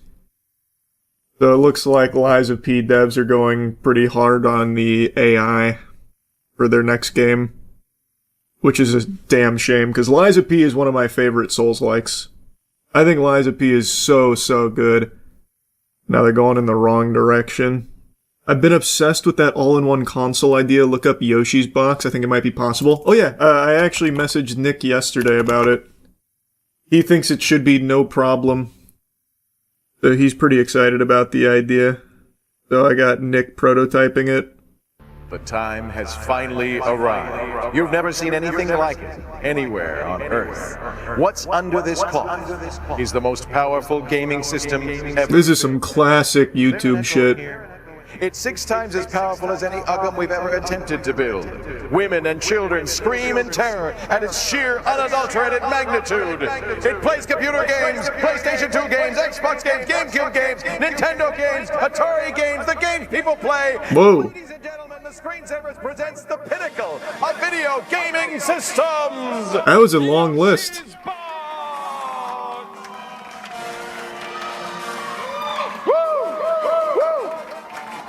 Pop 1,000 different. Oh wow. Swing around a little bit here. Yeah, you're going to swing yourself around and then, yeah. We have the standard PC layout. All right, you got PC in there. It's a pretty good gaming system. Oh yeah, it's a Athlon XP 2100. We got PC 2700 RAM. What kind of video card in there? Right now we have an ATI All-in-Wonder because I was trying to run the Atari through that. Oh fucking what? TV out card. Yeah, but I ran into a little problem. It doesn't want to really run the TV through the card for some reason, or the Atari through the So maybe we'll put TV. a better, like a GeForce 4 in there. I'm going to put a GeForce 4 in there, and I'm going to do a little hack on the. There's the GameCube. Oh, that's so cool. That's so cool. By the way, you got the Xbox logo on there. Microsoft's going to love that. All right. I'm sure they will. What else? Look at these fans. Look at those. They're all lit up. How are they doing that? I got these from ThinkGeek. They're basically LED lights with fiber optic tubing going onto the fan, and it just... Man, this doohickey is cool, bro. They really cooked with this. And you got the Xbox in there. But then you said, what about retro? And we're not going to play MAME. We're going to play the real thing. We've got a Super NES. There's Mario right there, baby. So there's your cartridge, and you got an Atari 2600 VCS in there. Yep. I got it all packed in here. Where is the Atari? telling you, man.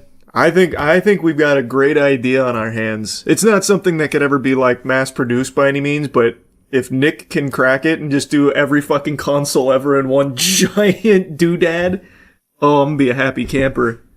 What year is this thing made? Brother, they have an ATI Wonder for their graphics card. This is like 2005, 2006 maybe? Doesn't say. But I don't think it's 2009. I think it's before that and they uploaded it to YouTube in 2009. I think if you go with backward compatible consoles, it should decrease the amount he has to work with. That might be the way. Do like the backwards compatible PS3 and Xbox Series X, or Xbox 360. The Xbox Series X I don't think has a ton of backwards compatibility, I don't know. But yeah, that might be the way. You see Wimboing, did you see, Wimboing? Did you see Wimby elbowing Naz, yeah. He got a whole suspension, didn't he? He got a flagrant 2 for it, but I'm pretty sure he also got a game suspension.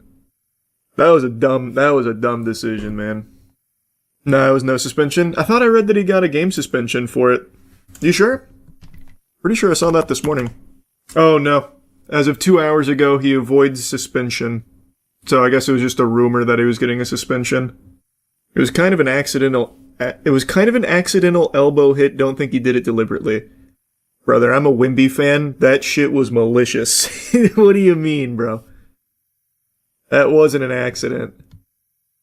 And this is coming from a guy who really likes Wimby. Of the guns you shot, what type of gun are you the worst at shooting with? Ooh. That's a good question. It's gotta just be the big iron. I legit cannot shoot 6 shooters at all, man. At all. I actually can't aim them. I am terrible with them, but they're a lot of fun to shoot. So easily that flintlock was brutal. Brother, my aim was perfect with the flintlock. What are you talking about? Right down the pipe where I was looking every time. Never shot a deagle? Yeah, we did that for the famous guns tier list we did like a year ago. I am filthy pig stink greasy right now, and I was just about to hop in the shower, get all clean and bathed with my cheeky soap, but as I was getting the towel, I had a memory hit my hippocampus like a Jimmy Neutron brain blast. Earlier today when I was streaming during a tournament, I saw a ton of people ask me for hours what I thought of Watch Mojo making fools of themselves. Like the Watch Mojo crash out is what they were saying. And when I saw it initially, I had to do like a triple take. Because I hadn't seen the name Watch Mojo in who knows how long. I'm telling you, 2026 is dusting off some fucking old school villain cameos here, like James Charles and now Watch Mojo. So I decided to pump the brakes on the whole hygiene thing so I could take a look at this before I lost the memory again forever, just have it fall into the void. And it is kind of wacky, so I do kind of want to yap about it because it's really goofy. And Watch Mojo is, again, a name that I think probably most of you haven't thought of in a long time. They were one of, like, the earliest Corpo Slop YouTube channels that capitalized off of, here's the 5 most terrifying Disney deaths. Here's the 8 most important lessons we learned from The Poop That Took a Pee, the musical. That kind of thing. It was just algorithm bait in the early-ish YouTube era that caught fire, blew up, and they became like a conglomerate. Nowadays, you never hear that name brought up, not even as an insult. It's just a forgotten relic of the first wave of corporatization of YouTube content. But they didn't close their doors and sail off into the sunset. They still are out there with a sad whimper, just petering through and still desperately clinging to their formula that doesn't really work anymore, but they're still just tooting out the slime goop that they always did. 13 times toothpicks appeared in Quentin Tarantino films, or top 10 moments AI made the internet mad, that kind of shit. And recently, they made a comment that everyone has been dunking on, and that's why Watch Mojo is being talked about right now, because people are making fun of them for their crash out. Well, a YouTuber known as Voyan released a video called Watch Mojo's Downfall Should Be Celebrated. The video talks about how Watch Mojo was some of the first slop content on YouTube and has slowly decreased in views over the years. Not that their content was ever high quality, but it's definitely gotten a little bit worse. A little bit worse? What are you smoking? Get off the crack pipe, Buster. Who doesn't want to look at the top 10 AI-generated songs? That's some heat right there. They're cooking. I think they're about to enter their golden age again. I got a hunch. Anyway, a YouTuber named Voyan made a video covering kind of just like the whole history of Watch Mojo, the time period in which it existed, where it was prominent, and also where it is today and how everything's kind of unraveled for them. Anyway, it is a video that is pretty harsh on Watch Mojo. And, well, they weren't about to take that on their bellies. They weren't just gonna bend over for them. So, they decided to fight back. And what battlefield did they choose for this pugilistic combat with a mean YouTube video about them? You guessed it, the YouTube comment section. They left a little piece of their mind down there, and it's pretty embarrassing. They opened strong by saying, "The day no one talks you is the day you are irrelevant, so thank you." They couldn't even get their first sentence coherent. The day no one talks you, huh? That seems like some shit that someone would rapidly type in a League of Legends solo queue game as they are melting down from inting. How do you even fuck that up? They are a company. This isn't just a guy. This is a company that's posting this, by the way. Okay, never heard of your channel, and I admit I didn't see the video, but a few points. Yeah, these are going to be really strong points. When you haven't even watched the fucking video you're responding to, what in tarnation? In 2006, when we first started, we were obviously a bit ahead of the curve. In 2012, when every channel was some vlogger sitting on the couch, we mastered our signature style, and many cried as it looked more like VH1, MTV, ESPN, and not what the vocal minority viewed as YouTube content, aka corporate brand shit. That was the complaint, that it felt soulless, that you were just delivering off of like, here's 5 games, okay, and there they are. That was the complaint. It didn't look like VH1, MTV, or ESPN. It looked like just fucking montage of 5 things that you found on Reddit that you put into your top 5 games that have punching mechanics. That was what people were talking about there. The challenge in media is staying relevant, keeping your audience guessing, etc. What guesswork is there with a Watch Mojo list? What the fuck? Companies like BuzzFeed, Vice, Vox, and channels that inspired themselves by us, by their own admission, all came and went. We managed to both keep our OG fans happy and innovate. Is there such thing as a Watch Mojo fan? I feel like that's not real. That's just a fairy tale. That's like being a lobotomy enthusiast. I feel like Watch Mojo doesn't have fans. It has bots or has people that just had the YouTube running in the background and Watch Mojo came on through autoplay. Or 12 years ago, they saw the title 8 times that sci-fi movies used a whoopee cushion. Some shit like that. And then they stumbled across a Watch Mojo video. But I don't think there's people that are like actively salivating over the next Watch Mojo release. Like, I can't wait to see what AI generated song is popping this time around. Can't wait for Watch Mojo to deliver. If by downfall you mean being a survivor, having 100 plus FTEs who earn their living with us, then I will take it. How does Watch Mojo have 100 plus full-time employees? I'm assuming that's what FTE stands for. There's no way. That has to be a lie, or that is the most bloated company for the simplest dog shit ever. That has to be the easiest job on the planet. They're patting themselves on the back for still drooling out the lists, but it's not like they're doing well. That's kind of like one of the big points of the video they're responding to that they admit they haven't even watched. Like, they're hanging on in the same way that Blockbuster is. Like, yeah, there's still one left, but you wouldn't really call it, like, super healthy, but at least Blockbuster has its own charm to it. Watch Mojo has nothing. But they're over here like, any publicity is good publicity, you're talking about us, so how the fuck is that irrelevant?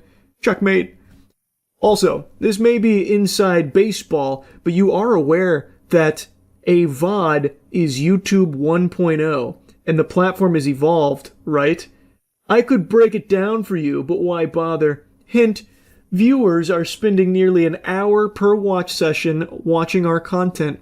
We are, in the ways that matter, more pertinent than ever. Holy delusion. Yikes. As per Sound Mojo, again, think of 2012 when the vocal minority whined and then we got the last laugh. Then they sign off with a mic drop. Haters, envious, jealous people are fuel to our fire. The reply right under it had a big giggle out of me. It says, "This is like the Ouija board speaking back." I thought that was a banger. Pretty stupid to respond to something they didn't even watch in the first place, and they just come across as like a bitter, delusional douchebag organization. What a dumb response. And again, they didn't watch the video, so they have like nothing to even like refute or even really dive in about. They just instead suck their own cock about like how long they've been around and how they were ahead of the curve. And actually, based on the data that matters, are more pertinent now than ever, which is just provably false. They are not. Unless they're going by like watch time metrics where they themselves are juicing it by auto-playing to bots or something, they are not as pertinent as ever. Anyone can look that up and see that that's just a full-blown lie. Maybe they're trying to like convince investors or something, I don't know, but it's not going to work on like sane people. It's just a really baffling decision because they didn't need to like respond to it or anything. And it's not like they're known for clapping back against people that make fun of them. It just feels so out of nowhere. So it is wacky, and I did want to yap about it because why? why do that? Maybe it is just like one person who has the password to the account that felt personally attacked by it. Maybe it's the owner. I don't know. But yeah, pretty silly. That's really about it. So yeah.